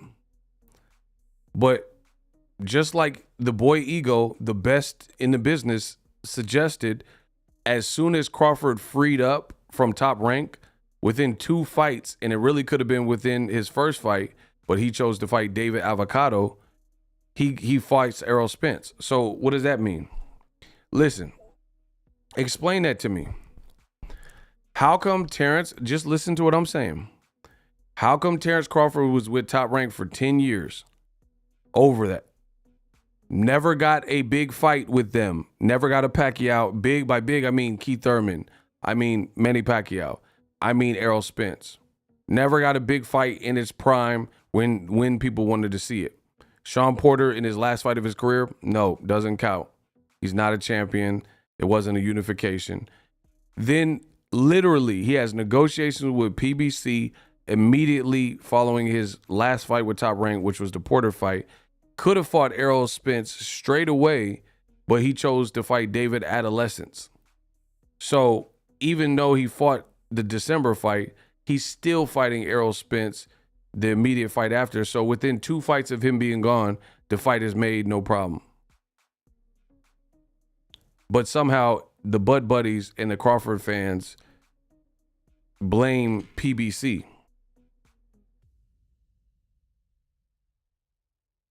They say, oh, Al doesn't give up his guys. Then explain why Chris Coolboy Fulton is fighting on ESPN Plus against a dangerous Inoue, and it looks like they're trying to cheat with the wraps and the gloves. Explain this. If Max Kellerman on his week show that just got canceled, he got fired from ESPN, he accused Al Heyman of never putting his guys in with guys that have a threat to beat his guys. So if that is entirely the truth, what you're telling me, then why is Fulton fighting a dangerous, respected guy like Naoya Inoue in Japan just in a few hours? And why is days later Errol Spence fighting a dangerous Crawford and the boxing world is saying it's a 50-50 fight? Bro, old media's down bad. Nothing they said has added up. You know it, and I know it. I need y'all to get the likes up. Likes or loot. Let's go. We losing it. We losing it. Likes or loot. We got some new people in here. They haven't committed to Ego's army yet. They say Al don't give up his guys for dangerous fights. There's 2 back-to-back dangerous fights for Fulton, who's a champion. Inoue ain't got no belt. He had a belt in his last division. He don't got no belt now. And then Errol Spence risking 3 belts against a crafty switch hitter, Terrence Crawford. And then Jermell Charlo is risking moving up 14 pounds to fight Canelo. I thought Al don't make tough fights. Caleb Plant fought Canelo. And then a couple fights later, he fights Darrell. Or in his next fight later, he fights Darrell and then Benavidez. I thought Al don't want to crack no eggs to make an omelet. Bro, these dudes is clowns. They tell you clowns do clown work in the circus. And they tell you stuff and it doesn't add up. And then they just, like I said, they shapeshifters. They just move on to the next thing. And then the Bud Buddies is mad because he stayed with Top Rank and then didn't, his career is where it's at right now. His brand is where it's at right now. That's your fault. That's not Ego's fault. Boxingego didn't make your career. Boxingego did nothing but support Crawford's career this whole time. How is it my fault? I gave more positive credit to Crawford than majority of people. But when you stayed in a facility or with an entity that couldn't provide you fights, and all your fights are in the same realm of danger, it gets old after a while, right? Like, I've never seen a Crawford fight till this Errol fight coming up where I truly thought the guy has a chance to beat him. I'm not even being funny. I never thought any of Crawford's opponent, like not even, like, okay, here's an example. All right, let me break this down. I'm good with my words. Just pay attention. I rocked with Deontay Wilder to beat Luis King Kong Ortiz. But liking Wilder and thinking he would win, there was still some hesitance because I really, truly rate Luis Ortiz and he's a dangerous southpaw. So when he had a tough fight with him the first time and got hurt, and then later, before the Fury fight, I was like, why is he fighting Ortiz again? That's just a super dangerous fight for Wilder, and you already knocked him out and dealt with the adversity. Why would you go back in it? Wilder is truly crazy. I believe that. I believe Wilder is he just wired different. He went in with Fury 3 times, a guy who was outweighing him and cheating and all this stuff. And he went in with a dangerous southpaw that proved that he can hurt him in the first fight, and then did it again before a massive fight with Fury. That could have ruined everything. Ortiz, I was at that fight. Ortiz was looking crispy. The first 6 rounds, I know he got knocked out in the 6 rounds, but literally the first 6 rounds, Ortiz was looking crispy. He truly was looking good. Pause. I've never seen Crawford in a fight like that, where I really had to second guess who was going to win. If you guys have one, because like even Victor Postal, I didn't think Victor Postal was the style to beat him. You know, he was a name, he had a belt, whatever. I didn't think that was the style that was going to beat Crawford. Ukrainian boxer whose best win was Lucas Matisse after Danny Garcia. I didn't think that at all. I went to that fight too.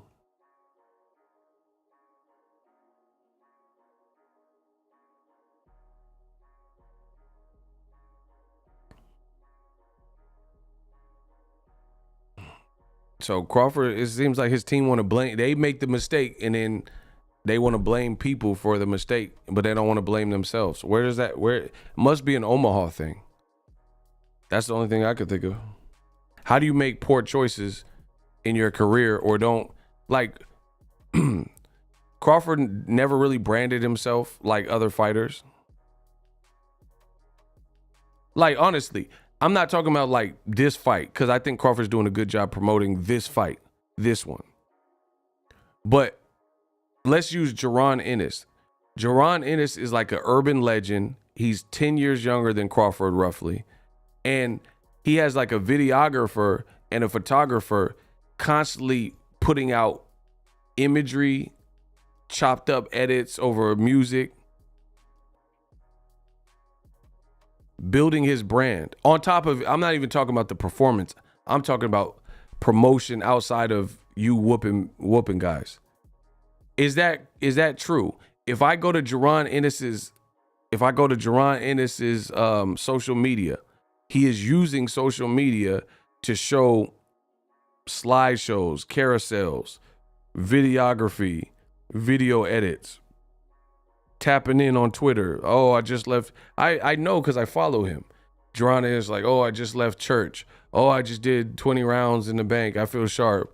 Oh, I just got 6 miles in. Like, I'm able to follow his career like that. Crawford don't promote like that up until recently, maybe, for this fight. When he was with Top Rank, fighting Thomas Delorme, he was doing that. He was paying a videographer and putting out fire edits and stuff like that. Like, come on, bro. So it's crazy. Bob Arum was truly right. He said he's not a self-starter, he don't promote. The best thing Crawford does is fight. That's it.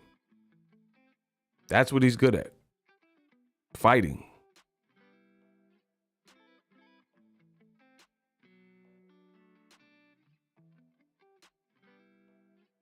The other stuff needs work. And here's the thing. Floyd is like the gold standard.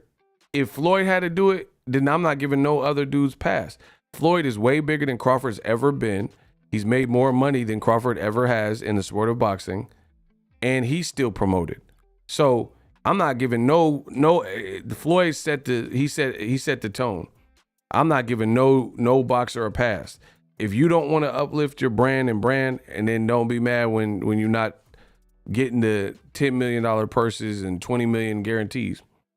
You can't just rely on the boxing fans to do it all for you. I always believe in like it takes money to make money.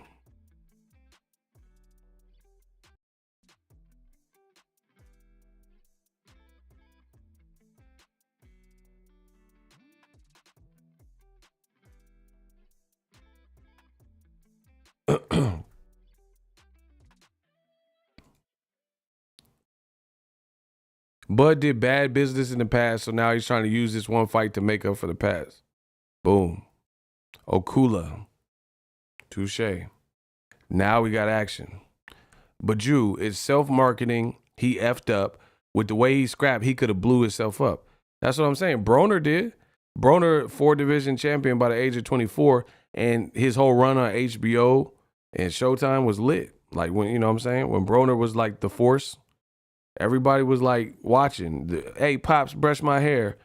Acting like he's going to propose to his girlfriend. Broner made Broner hot.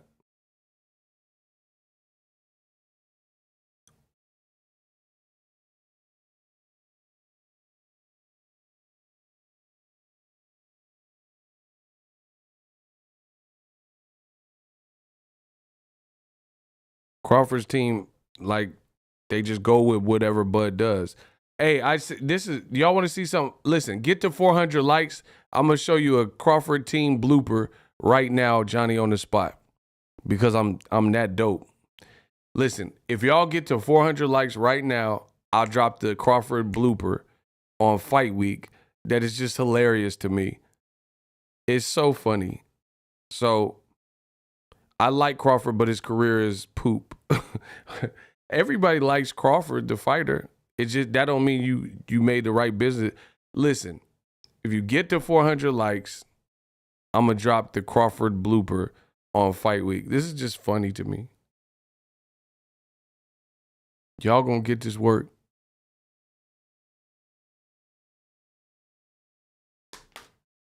Crawford's team want to blame everybody else.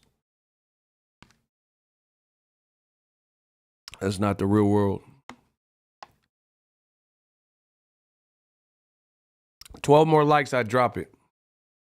Yeah, give me 12 more likes and I drop it.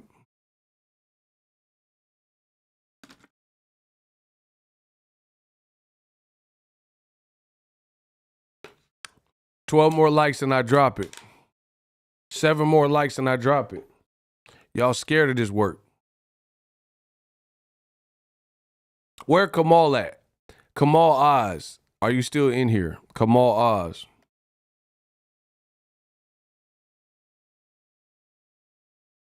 Yeah, click the video, hit the like, get the likes over 400, and as soon as I see that, I'm going to drop it. Is Kamal Oz in the building? I hope he's in here, because I know he hasn't seen this. I don't think he has. Yeah, where Kamal? Oh my gosh, Kamal. Whatever. Get the likes up, and I drop it. Okay, he's right there. Kamal, watch this. That's my dude. All right, Kamal and everybody else, well, feast your eyes on this. Bro, Letitia Crawford, Terrence Crawford's sister, flesh and blood, she put out a tweet that says, officially Fight Week, let's effing go, hashtag Spence Crawford, hashtag Team Spence, hashtag man down. What? The tweet has been deleted. What? Bro, what on earth is going on? How did she put man down and hashtag Team Spent? And y'all say I'm crazy, you know, like what? Bro, it's Fight Week for your brother, and you talking about hashtag Errol. Oh my God, bro. I done came in the game and made this look so pretty. Yeah, she had to delete that kind of quick, it looked like. That's crazy. I ain't never seen no mess up like that. How did you, like, literally, like, you think Errol win? Like, what? Bro, I promise you it's not a Photoshop. That's why I said his tweet has been deleted. It says, Fight Week, let's effing go, hashtag Team Spence, man down. You Team Spence too? Damn. Bro, it said hashtag man down, hashtag Team Spence.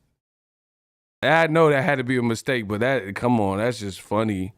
That's bro, that's like Errol Girl putting hashtag Team Crawford or something. Like, bro, that's just a mistake you can't really make on Fight Week. I'm just saying, I know humans make mistakes, but he said it be your own, I'm done. He said it be your own family. Bro, that would not give me confidence. It said hashtag man down. Your brother gonna be, so you saying your brother gonna be man down. That you can't, that's a mistake you can't make. That's like going to a wedding and then the priest saying, "Hey, do you take this woman to be your lawfully wedded woman till death do you part?" And instead of saying "I do," you say "I don't." Like, you just can't make that mistake. That's all I'm saying. You can't say "I don't" at the wedding.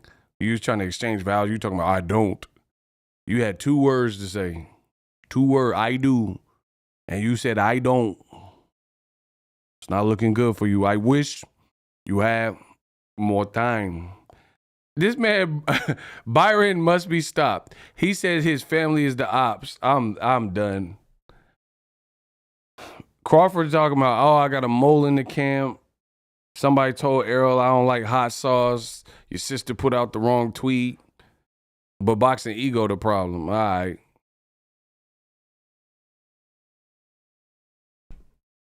He said, like the Judas was the Jesus, they only here to cause confusion. Bro, y'all tripping. The walls are closing in on Z-Side Bud, says Cmon Oz. We gonna see this Saturday, and we gonna see. We're about to find out. I can't wait. I can't wait. And see, man, I can go on all day. Crawford, remember he called Errol Spence fat? He said you was fat at Disneyland, you was out of shape. Errol Spence looking in shape, he ain't saying nothing now. You see what I'm saying? So many inconsistencies. So many inconsistencies. It's not even funny.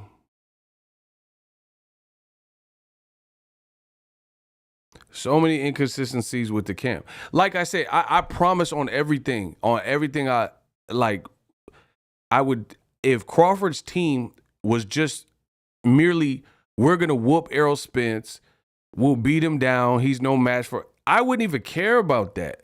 Because that, to me, that's like fighter talk. You're supposed to talk that type of stuff. That's just like trash talk. You know, like Rolly said he gonna knock out Tank. Ryan Garcia said he gonna knock out Tank.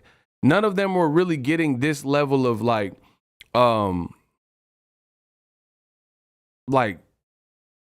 criticism or whatever you want to call it, because it was just fighter talk. It's just like basic.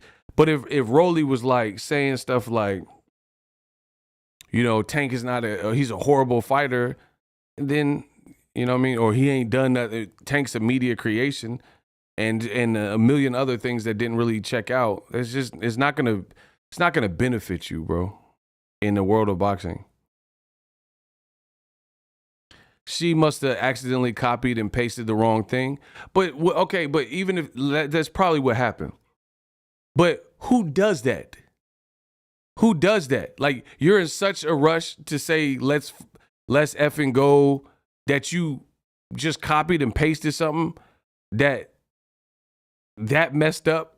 You know what I'm saying? Like, you messed up that bad. Like, you didn't proofread. Like, okay, well, how is it when I every post that I post is from me on all of my social medias. Every video uploaded is me.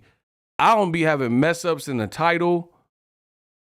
I don't be like saying the wrong thing on the video. Some mistakes you just can't really make. That was that's kind of crazy, bro. That's crazy. You literally said #man down. What #team Spence. Like, so all you had to do is like read the last 2 hashtags and see, and just delete those. That's why she had to delete the whole tweet. And like, here's the thing. Even if Crawford's sister paid for Twitter Blue, you could edit the tweet. So it wouldn't have been a big deal then. But she didn't pay for a Twitter Blue like your boy Ego. I just pay for Twitter Blue, not because I want a blue check mark, because I get to type longer because this is my business. And I get to edit the tweets. So all you have to do is pay for Twitter Blue, and then you'll be able to edit them hashtags off, and you'll be good. But Crawford's team, I don't think they want to pay nothing extra. Just like when Crawford, he don't want to pay no graphic designer to print some raw t-shirts. That's what I'm saying. I think Omaha is just a different place. That's the only thing I can think of. That Terrence Crawford shirt, you don't want to pay like a quality graphic designer to make you a shirt. So you just said, make me this. Bro, this looks terrible. This looks terrible. I promise you, if Errol's shirt looked like this, I would say the same thing. You guys were, oh, you're Errol sexual. Bro, this is not even about being anything sexual. This is just not a good shirt. It's just not. Like, you impaled a shark and you just in the water like Aquaman with tights on. Like, it's just not good. As a creative myself, I don't like the shirt. And you paid someone for that, most likely. Or maybe he got it for the jug and he just had somebody do it for free, and that's what you get. You get what you pay for. Like, bro, imagine being Dwayne "The Rock" Johnson and you got money. Crawford got money. He was getting overpaid from Top Rank and all that. You dig? So imagine Dwayne "The Rock" Johnson, that dope like sleeve tattoo, and he just want to save money. So he just got somebody to do it and it look all crazy. Bro, so I don't know how he came up with this, but this don't hit. Bro, put it this way. I'm going to give out $500 if I see 500 people at the Spence fight with this shirt on that aren't affiliated with Crawford. How about that? If you show me 500 people, because it's probably going to be 15,000. So that's not even that bad. It's probably not that bad. There's probably going to be 15 to 18,000 people there. If you could show me about a good 500 people that are not affiliated with Bud or from Omaha and they rocking this shirt, I'll do a raffle for some money. Show me 5 muff that's wearing this Aqua Bud, you know what I mean? Aqua Bud shirt. And I'll do a raffle.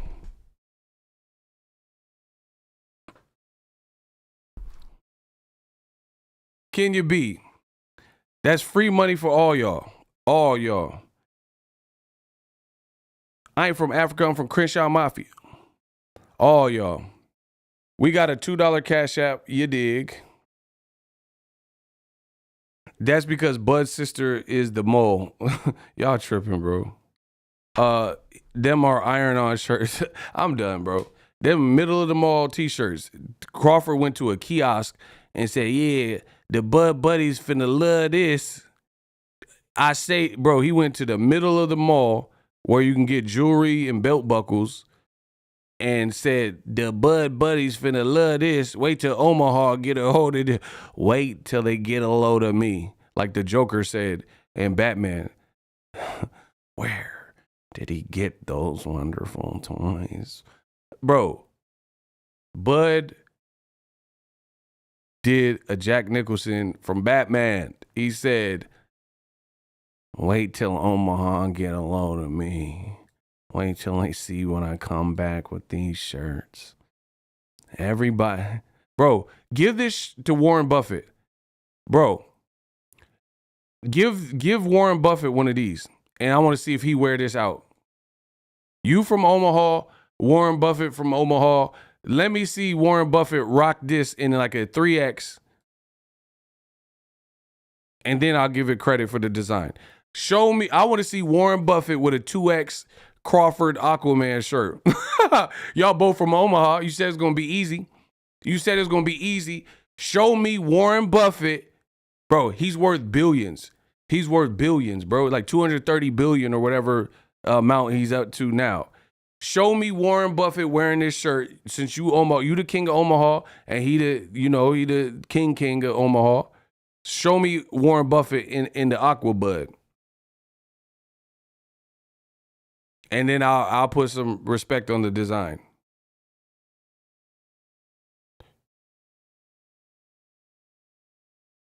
Bro, you don't even have this haircut. Bro, he got a haircut. He got a fade. Man, he got a low Caesar taper, a shadow taper, but then he got twisties now. And you don't even have the same haircut. Why would I wear that to the fight? You made this on a cricket. You was watching HGTV and made this on a cricket machine from YouTube videos and decided to put it out. and then said, "Oh, ego suck. His mama should have swallowed him and all that." But you came out with this shirt. My mama wouldn't put that shirt out. I guarantee you that. My mama got skilled like with arts and crafts. I guarantee you, a mama ego ain't putting nothing out like that. I promise you. Dead homies. You put a bedazzled Aquaman shirt out and then gonna blame Boxingego for it. The bud like, oh, ego. It's all about ego. Ego suck. Bro, I don't suck enough to put this out. Bro, why is there electricity? Is Raiden on the roof? Bro, they got Raiden from Mortal Kombat on the roof. Why is there even so when Bud come through, electricity come out the sky, lightning and thunder? Man, y'all better leave me alone. Why? So my boy Raiden's. Why is there lightning? Because you coming out the water. Do you understand that electricity and water don't even mix? Bro, if you hop in the bathtub and you got a radio plugged in, that is going to spell trouble. Listen, I am trying to save somebody's life here. Do not cross electricity with water. Don't do it. Like, don't have a plugged in toaster and then put it in the sink with the water run. Don't do it. If you in the bathtub and you got something plugged in, don't mix those two. Bud finna get electrocuted because he got Raiden on the roof with these these electric bolts and voltage and 10 million wattage or whatever. What is Tyrese's album? 10,000 watts, whatever the hell you think this is, and you coming out the water. So you're gonna get wet and you have electricity right there. That's not good, bro. Bud didn't even pick that up. Like, bro, you could never give me that shirt because that's how my brain thinks. I see electricity, I see water, I see these things don't mix. So I'd be like, nah, you got to run it. You got to go back to the lab with the shirt, with the graphic designs. Bro, Bud fans, the Bud buddies, they think it's cool to come out of water with electricity. Holding a shark that weighs a ton. Sharks weigh like 2,000 2,500 pounds, and they thought this was a good idea. He's holding a shark with one hand. Hardcore rapper, but he's glossy. Bro, hardcore rapper, but he's glossy. He is holding an impaled shark that weighs a ton, a metric ton. Bro, sharks weigh like 1,500, great whites, 1,500, 2,000, 2,500 pounds. He's holding it. There's electricity. He's coming out of the water. It's not a good look. That's why Errol's like, you can't catch Moby Dick with a fishing pole. You can't catch Moby Dick with the fishing pole. Bro, that was a good line from Errol. You can't catch Moby Dick with a fishing pole. Y'all gonna pay me. Listen. Caden and Myron, why Errol say Bud keep Bernie around to iron Bud draws and clip his I didn't hear him say that. You made that up, bro. He didn't say all that. Trey Robinson says EJ merch is pricey, but the quality of the shirts is nice. Well, that's because he got an actual graphic designer, not someone out of Everest College to do his graphic work. Remember that dude from Everest? Man, get up, man. What you doing? You ain't doing nothing with your life. Bro, Bud got someone from Everest College in Omaha, the community college, and had him design this shirt. Look, it ships for free, ready to free. Like, it's not, like, bro, it literally looks like you taped a poster to a black Walmart shirt. I'm not wearing this. Dead homies, I'm not wearing this. And I like Crawford, but I'm not wearing that shirt. Dead homies. But Drew said, just because ego is funny as ish. Yeah, y'all gonna pay me. Y'all gonna pay for these jokes. I would not wear that shirt. That doesn't look good to me, bro. He said ICDC College. Facts. Yeah, y'all gonna pay for these jokes. Yeah, we got a $2 cash app. I told you, y'all gonna pay. I ain't worried about it. I'm gonna make so much money this week. I'm gonna make so much money. Don't worry about it. Listen, I promise you, for all the pocket watchers, We gonna make a lot of money this week. I promise you. We got Fulton up versus Inoue. And then this weekend, it's the big one. I'm gonna make so much money. I promise you. Listen, just watch. Just stay tuned. So we got a $2 from Matthew Green. Better taking that picture to a local print shop. Facts. A local, I guarantee you, Omaha got a print shop that'll hook you up better than that. Marino Adia says, I have to buy this shirt on purpose now. You ain't gonna wear that. Your girlfriend will be like, what is that? What we do? What do you mean, what we do? Bro, wear this shirt in front of your girl. Smash your girl. Listen, if y'all, all my people that got OnlyFans, smash your girl in a Bud Aqua shirt. Bro, if you, listen, since y'all about it, see if your girl let you smash on OnlyFans with the Aqua Bud shirt. Just, who's your daddy? Let's see if your girl let you clap cheeks with that Omaha Aqua Bud. I told y'all better leave me alone, man. I guarantee your girl's not gonna let you smash. She's gonna take that off, take that shirt off. What you doing? You so crazy. She ain't finna be. That is not gonna make her horny.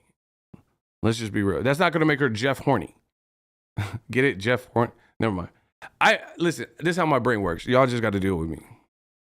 Man, bro, crazy for that. I'm crazy because your girl ain't going to get Jeff horny with this shirt on. All right.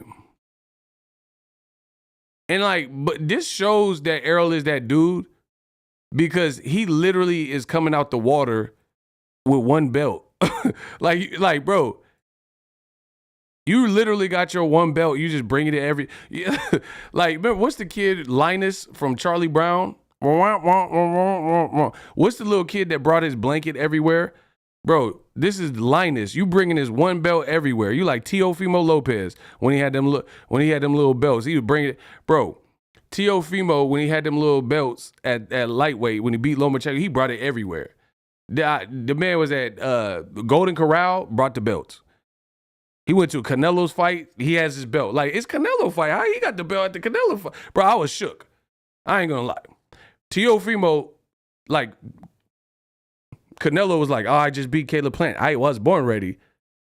And then I look on the side. It was Teo. Bro, Teo was on the side with his little belts. Man, you know, I'm undisputed too. You didn't fight Devin Haney. No, you're not. Bro, Teo was bringing them belts everywhere. Everywhere. Nickelodeon Kids' Choice Awards. Teo. He holding the belts. At least Teo had multiple belts. You know, he had all but one. Bud coming out the water with one belt. Literally coming out the water with one belt flexing. Holding a shark. And he approved that design. That's crazy, bro. I would never approve that. I promise you. If I put out merchandise and it look like that, then y'all need to tell me about myself. Because I got to do a better job for y'all. Y'all want some merch? Y'all want an ego hat? Listen. If y'all want some ego merch, I'm going to show y'all how to do it. I'm going to show y'all how to do it. But I got to come correct. Y'all want some ego merch? Y'all want to have some drip? Some ego drip? Y'all going to pay for the ego drip? And I'm not going to be coming out the water in tights. I guarantee you that. I don't know what the design's going to be in the concepts, but we going to have to work it out. But it's not going to be me coming out with Peter Pan tights. You was putting Peter Pan in your room. Y'all with whom? Bro, I'm not coming out no water and all that. We got $2. The money keep coming in. I'm going to make so much money this week. That's all I'm going to say. I'm going to just keep making money, and I'm going to keep putting out videos. He got that shirt made on Etsy. I'm done. I can't deal with this anymore. This man, Jesse Wyatt, said he got the shirt done on Etsy. He said it's an Etsy shirt. I'm done. I can't deal with this right now. Bud got hips and leggings in the fountain at Caesar's Palace. I'm done, bro. Y'all going crazy, bro. Y'all crazy. I'm just saying, like, y'all don't want to hold people accountable. Y'all think like anybody's above criticism. Not on this channel, bro. And again, if Errol put out quality of shirts like that, I literally would say the same thing. Because I'm not a fan of the graphic design work. That's it. Too many yes men in his corner. I know. Bud was like, man, what y'all think about these shirts? They're like, that's fire. He holding the great white. That's fire. Yeah, I ain't never seen a Negro come out the Caesar Palace fountain with the shark. That's hard, bud. Do it for Omaha. Bro, it don't even have no words. I just thought of that. Bro, it don't even have like one word. Like, bro, it don't have words. Do you understand? Like, he don't have no word. Like, I just looked at that. Like, it don't have one word on it. Like, the king or the bud, you know what I'm saying? Or Crawford. Like, literally it says, he said it's nasty work. Bro, that I think that's what's make it like, okay, I got this. Look. Bro. You see, I'm wearing like a poetic justice is at least say some words. I think that's what's bothering me too. Is it's not symmetrical. And it's like ain't got no words or nothing. Like it's just bud coming out the water.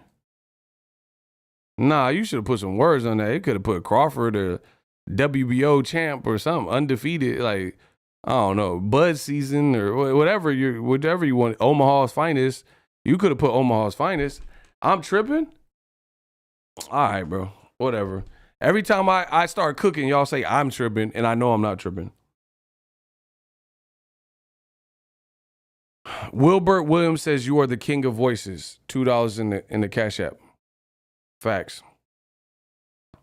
Omar sent $1 in the Cash App. Thank you guys. It says you wouldn't even catch me dead in that hole. Hey Omar, why? He said he wouldn't rock that. We got a $3 from Jesse Wyatt back in the Cash App. Bud with the high-waisted leggings from Pink. Nah, y'all tripping, bro. Y'all just wildin'. Yeah, they in the Cash App just wildin'.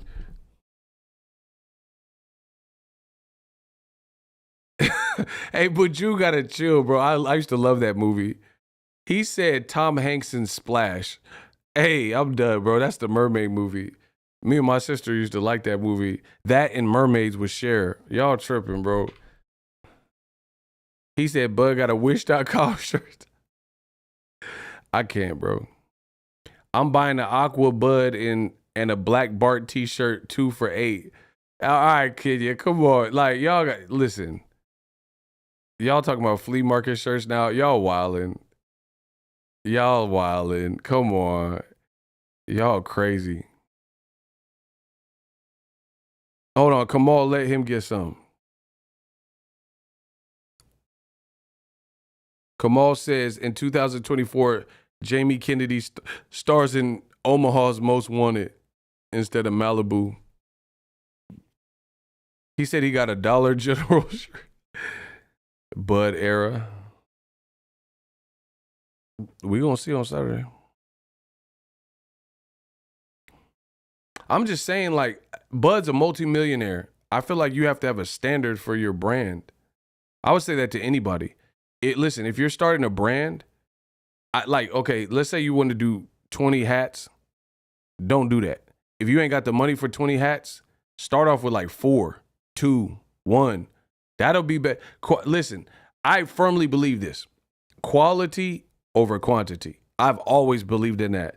Like, I'd rather pay a graphic designer for one hard design and then bank on that instead of having, like, he gave me 5 designs and they all mid or horrible. He said mall kiosk type of quality. See, that's what I'm saying. Bud don't got, in my opinion, he has yes men and people around him that they're not going to give him the cold hard facts. Like, they literally let you walk out. Hold on. Has Bud even wore this shirt? Bro, hold on. Have you ever seen Bud? Like, he wear box raw. I've never even seen Bud wear his own shirt. Hold on. I've never seen Bud or anyone in his gym wear the shirt. They're wearing box raw because box raw got good quality. So they're wearing box raw shirts and tracksuit. I never seen. Tell Bernie to put this on. Hold on. Tell Bernie to wear one of these. If you selling them to us, the fans, make Bernie wear that. No, listen, I'm dead serious. Like, you'll see somebody in Errol's gym with a strap season shirt. I've seen it. Like, because they posted, they'll go put on their story or whatever. Somebody's rock, like, I think Von Miller, like just different athletes and stuff, they wearing Errol Spence shirts. I've never seen a Bud Crawford team member with this shark shirt. So how you gonna sell this to the fan? Your team ain't even willing. Put this on Bernie. Bro, get an extra small or medium or whatever he wear and put that shirt on Bernie. Please. He want to be all in the video, all in the media day. Please put that shirt on Bernie. He need that shirt specifically. Bro, how are you selling a product that your own team don't have to wear? Wear that for the ring walk. How about that? I want to see Bud walk out, whatever walk, DMX or whatever, Tupac, whatever walkout music, and I want him to wear his own shirt. Is that too much to ask? You trying to sell this to the fans. You thought this was a good idea. You low-key copied Errol. Wear this on your ring walk or put it or make Bernie wear it. Make Bernie wear it for fight week, please. Bob Arum was right about the Omar says Bud is stuck in the times when he fought in Dongo in the Cash App. Shining old trophies. I die every time he expands the t-shirt because I want you guys to tell me if I'm tripping. Yeah, I'm going to keep it. Yeah. Yeah, I'm going to keep showing y'all that Bud. I'm going to keep, yeah. I'm going to say like Charleston Heston. Yeah, I'm going to show you that Bud. I'm going to show you that Crawford. Yeah. Yeah, y'all like the way this shirt look. Yeah. Yeah, I'm going to keep expanding it. Because I want you guys to feel me or tell me I'm lying. Whatever happens first. Bo Max should wear it. Y'all try to violate. See, I'm not even violating. I'm just giving my opinion on the graphic design work. It's not good. Bud doesn't. Here's what I'm saying. They don't make Bo Max size. I mean, y'all do. I'm not doing all that. But I'll say this. This is what I'm talking about Bud's team. Bud Buddies told the king of boxing talk, the best in the business, Boxingego, hey, despite the fact that nobody on this planet outside of people from Omaha or Team Crawford, Bud Buddies, nobody wants to see Crawford fight David Adolescence, right? When the conversation was presented by me, hey, I'm not really up for that fight. I don't really like the fight. It's a waste of time. I would have preferred he go straight into the Errol Spence fight since he said Errol's basic and going to be easy work. This is my stance. The Bud Buddies told me, oh, you just hating. You don't want to see a black man make money. Let Bud get his bag. These are the things they told me. You also told me that he was getting a 9-figure deal. A 9-figure deal means he is making $10 million or more. That's what the whole Bud Buddies ran with. They said BLT Prime, the BLT and Avocado Prime or whatever, they were paying him, this company out of nowhere was paying Bud Crawford 10 milli plus to fight David Avocado or whatever, right?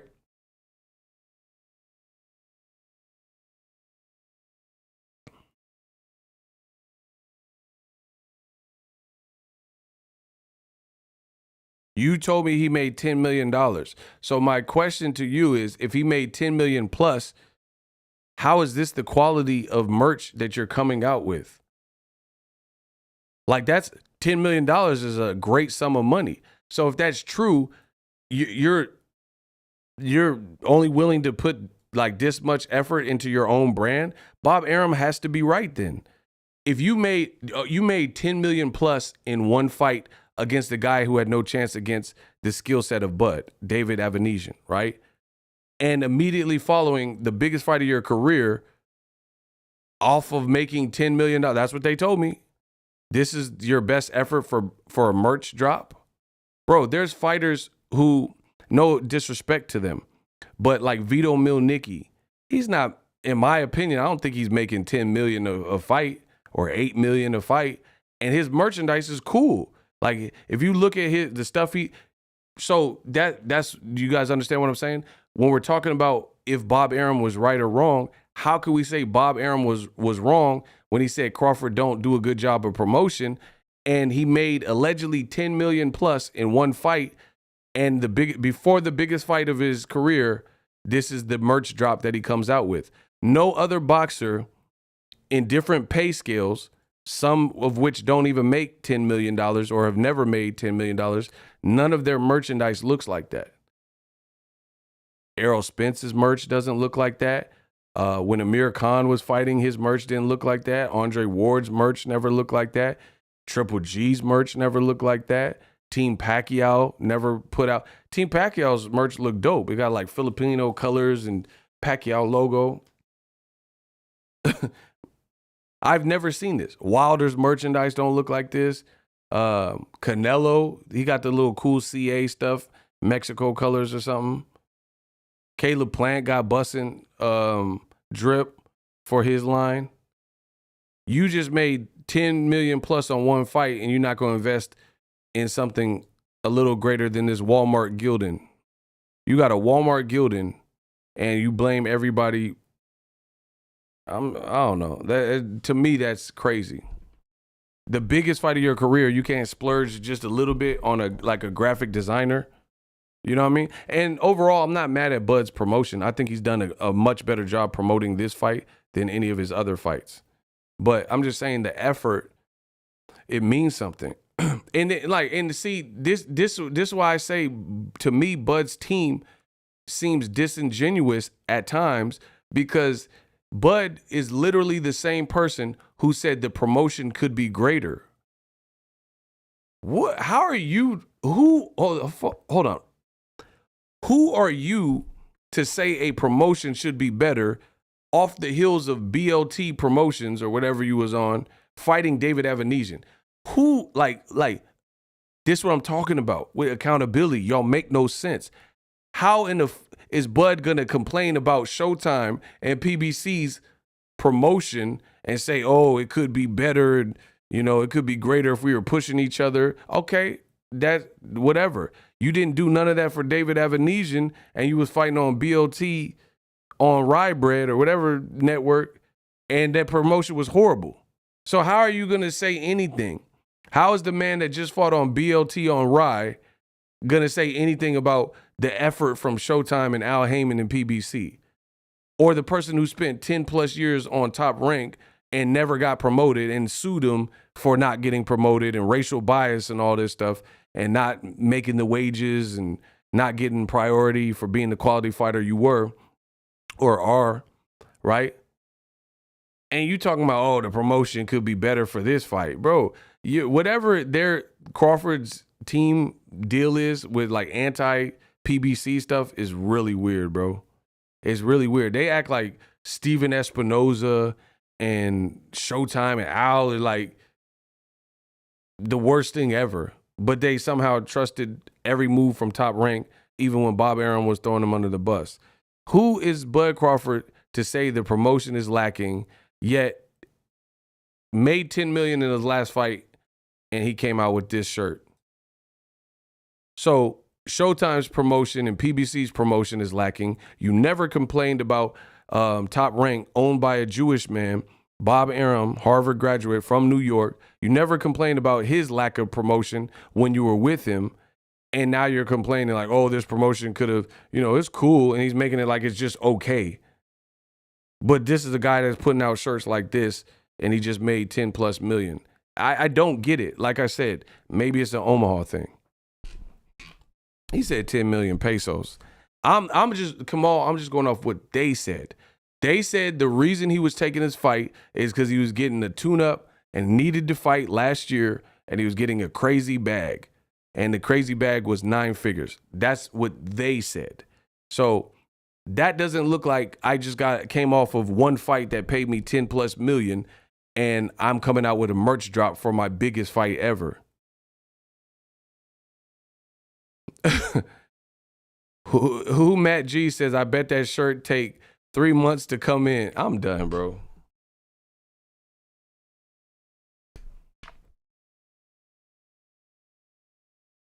Or 8 figures, whatever. I don't even know what I was saying, but you guys get it. He made 8 figures, $10 million plus. That's what they said.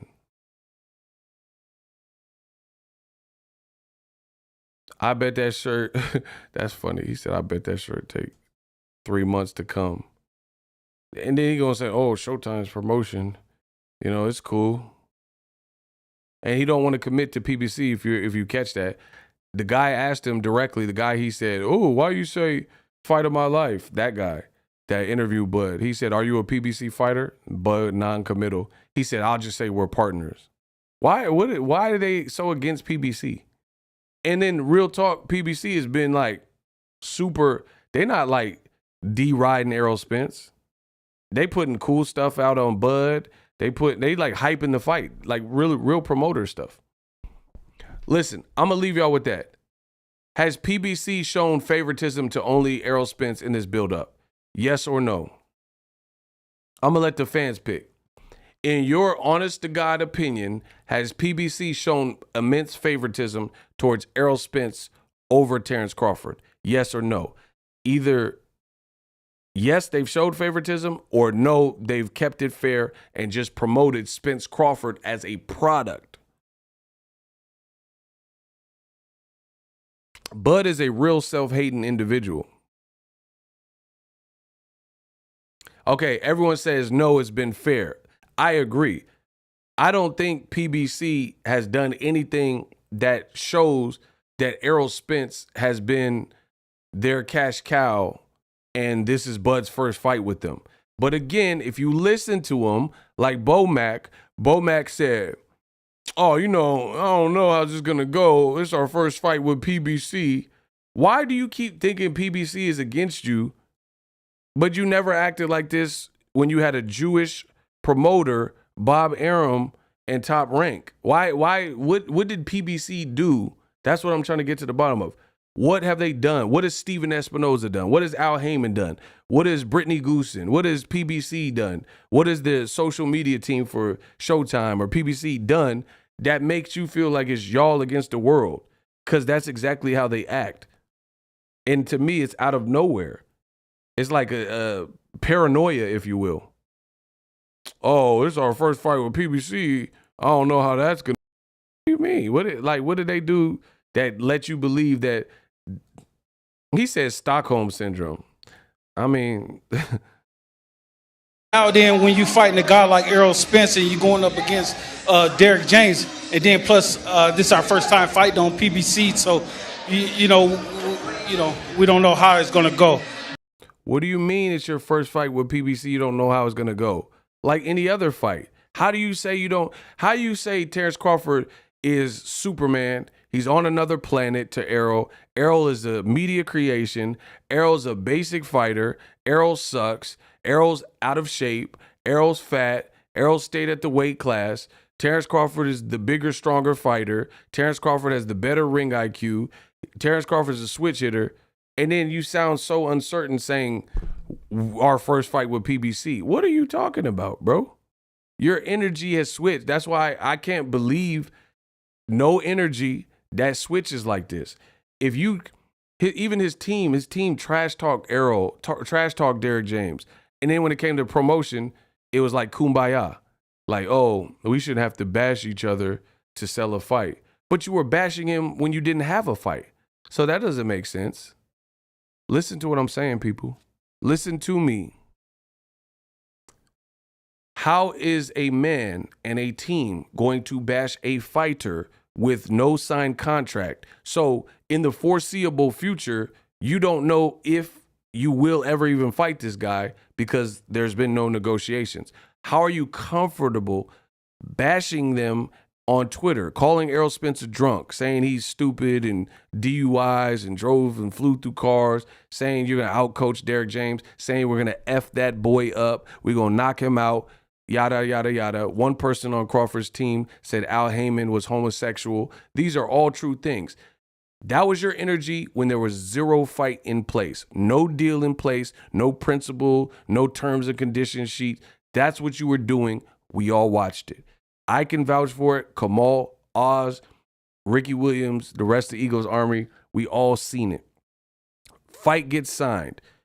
Everybody agrees to their part. Fight starts getting promoted. Press tour, LA, New York. Where is this disdain for Al Heyman and the stuff you were saying then? That's what we're trying to figure out. Because if anything, that stuff would help sell the fight. If you were saying Errol's a drunk, people would be entertained by it. But now you're not, you switch your whole energy up. Bomac says, we going to F this dude up, mark my words. And at Crawford's media day, he said Errol is a media creation, but at the same media day, he says this. Now then, when you fighting a guy like Errol Spence and you're going up against Derek James, and then plus this is our first time fighting on PBC, so you know, we don't know how it's going to go, but we just want to keep the decision in our hands. By. I've noticed this with other trainers and boxers in my journey in this boxing game. What tends to happen is when they're in front of major cameras like HBO's cameras, when they're in front of Showtime's cameras, like part of the broadcast, they tend to talk with a little bit more sense. But then when it's just like a smaller YouTube channel, then they talk more freely. I keep seeing this in boxing. Notice, like, if that was me, I don't care who it is. If I feel this type of way, I'm going to feel it to HBO. I'm going to feel it to Showtime. I'm going to feel it to ESPN. If I'm on DAZN, I don't care whose camera it is. It's you getting the same ego. Do you see what I'm saying? Crawford's team, that was an interview with Ray Flores, and he's like, oh, man, we dealing with Errol and Derek James, so we on PBC. We don't know how it's going to go. In front of the Showtime, Ray Flores and the Showtime cameras. But then to a YouTuber, you said Errol's a media creation. Why would you say he's a media creation in the same day you're saying this? Now then, when you fighting a guy like Errol Spence and you're going up against Derek James, and then. So now you're sounding more reasonable to Showtime cameras. You're saying when you're going up against a guy like Errol Spence and Derek James, and we don't know how this is going to go, and we're trying to keep the decision with us, now you sound more reasonable.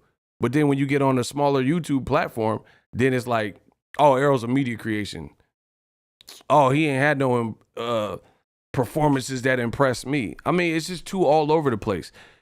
And then you look at Errol Spence's team, they're not doing any of this. They keep paying homage to Crawford. They're not talking bad about Bomac and stuff like that. They're just saying Crawford's a hell of a fighter. Crawford can fight. All of his performances are good. So I can't go with the side that's not giving me what I need as an individual, consistency. Sure, could I be wrong? Absolutely. But I'll take my chances. I'm picking Errol Spence. His side has showed me something and been far more consistent. Again, I'm human. I think I know what I'm talking about.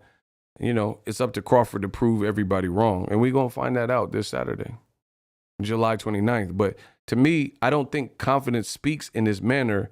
Like, why would confidence change? Just think about this. If you are truly confident, depending on whose camera you're in front of, why does it seem like different things? Like confidence would, like Bruce Lee is one of my icons, right? Bruce Lee, it don't matter if he on Green Hornet, it don't matter if he's at a tournament, he cocky. He Bruce Lee. He know he could whoop dudes. You see what I'm saying? Like Bruce Lee, you be like water. I said empty your mind. To be formless. Like he's just Bruce no matter where he's at, no matter if it's Twitter, if it's, you know what I'm saying? Like if Twitter was out, obviously. He's just Bruce. Crawford's team is like, depending on who says what and who, like where you're at, like Twitter, they seem a lot more aggressive. And then they was in front of Errol and Derek James, and it's not as aggressive at the press conference.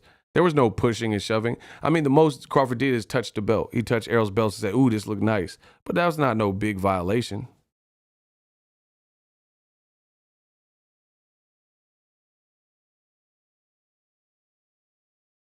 Hey, see, my man said, Errol, where you at? That's the energy.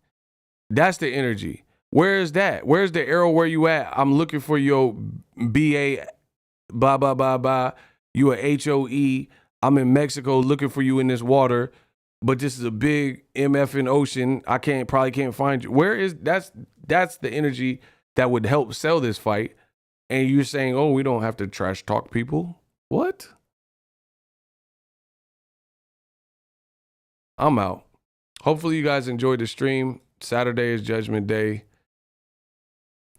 I can't wait, man. That's all I can say. He said he gonna pay for touching the belt. Y'all wild. I'll be back with some more heat. Check the channel, subscribe if you're new, and I'm out.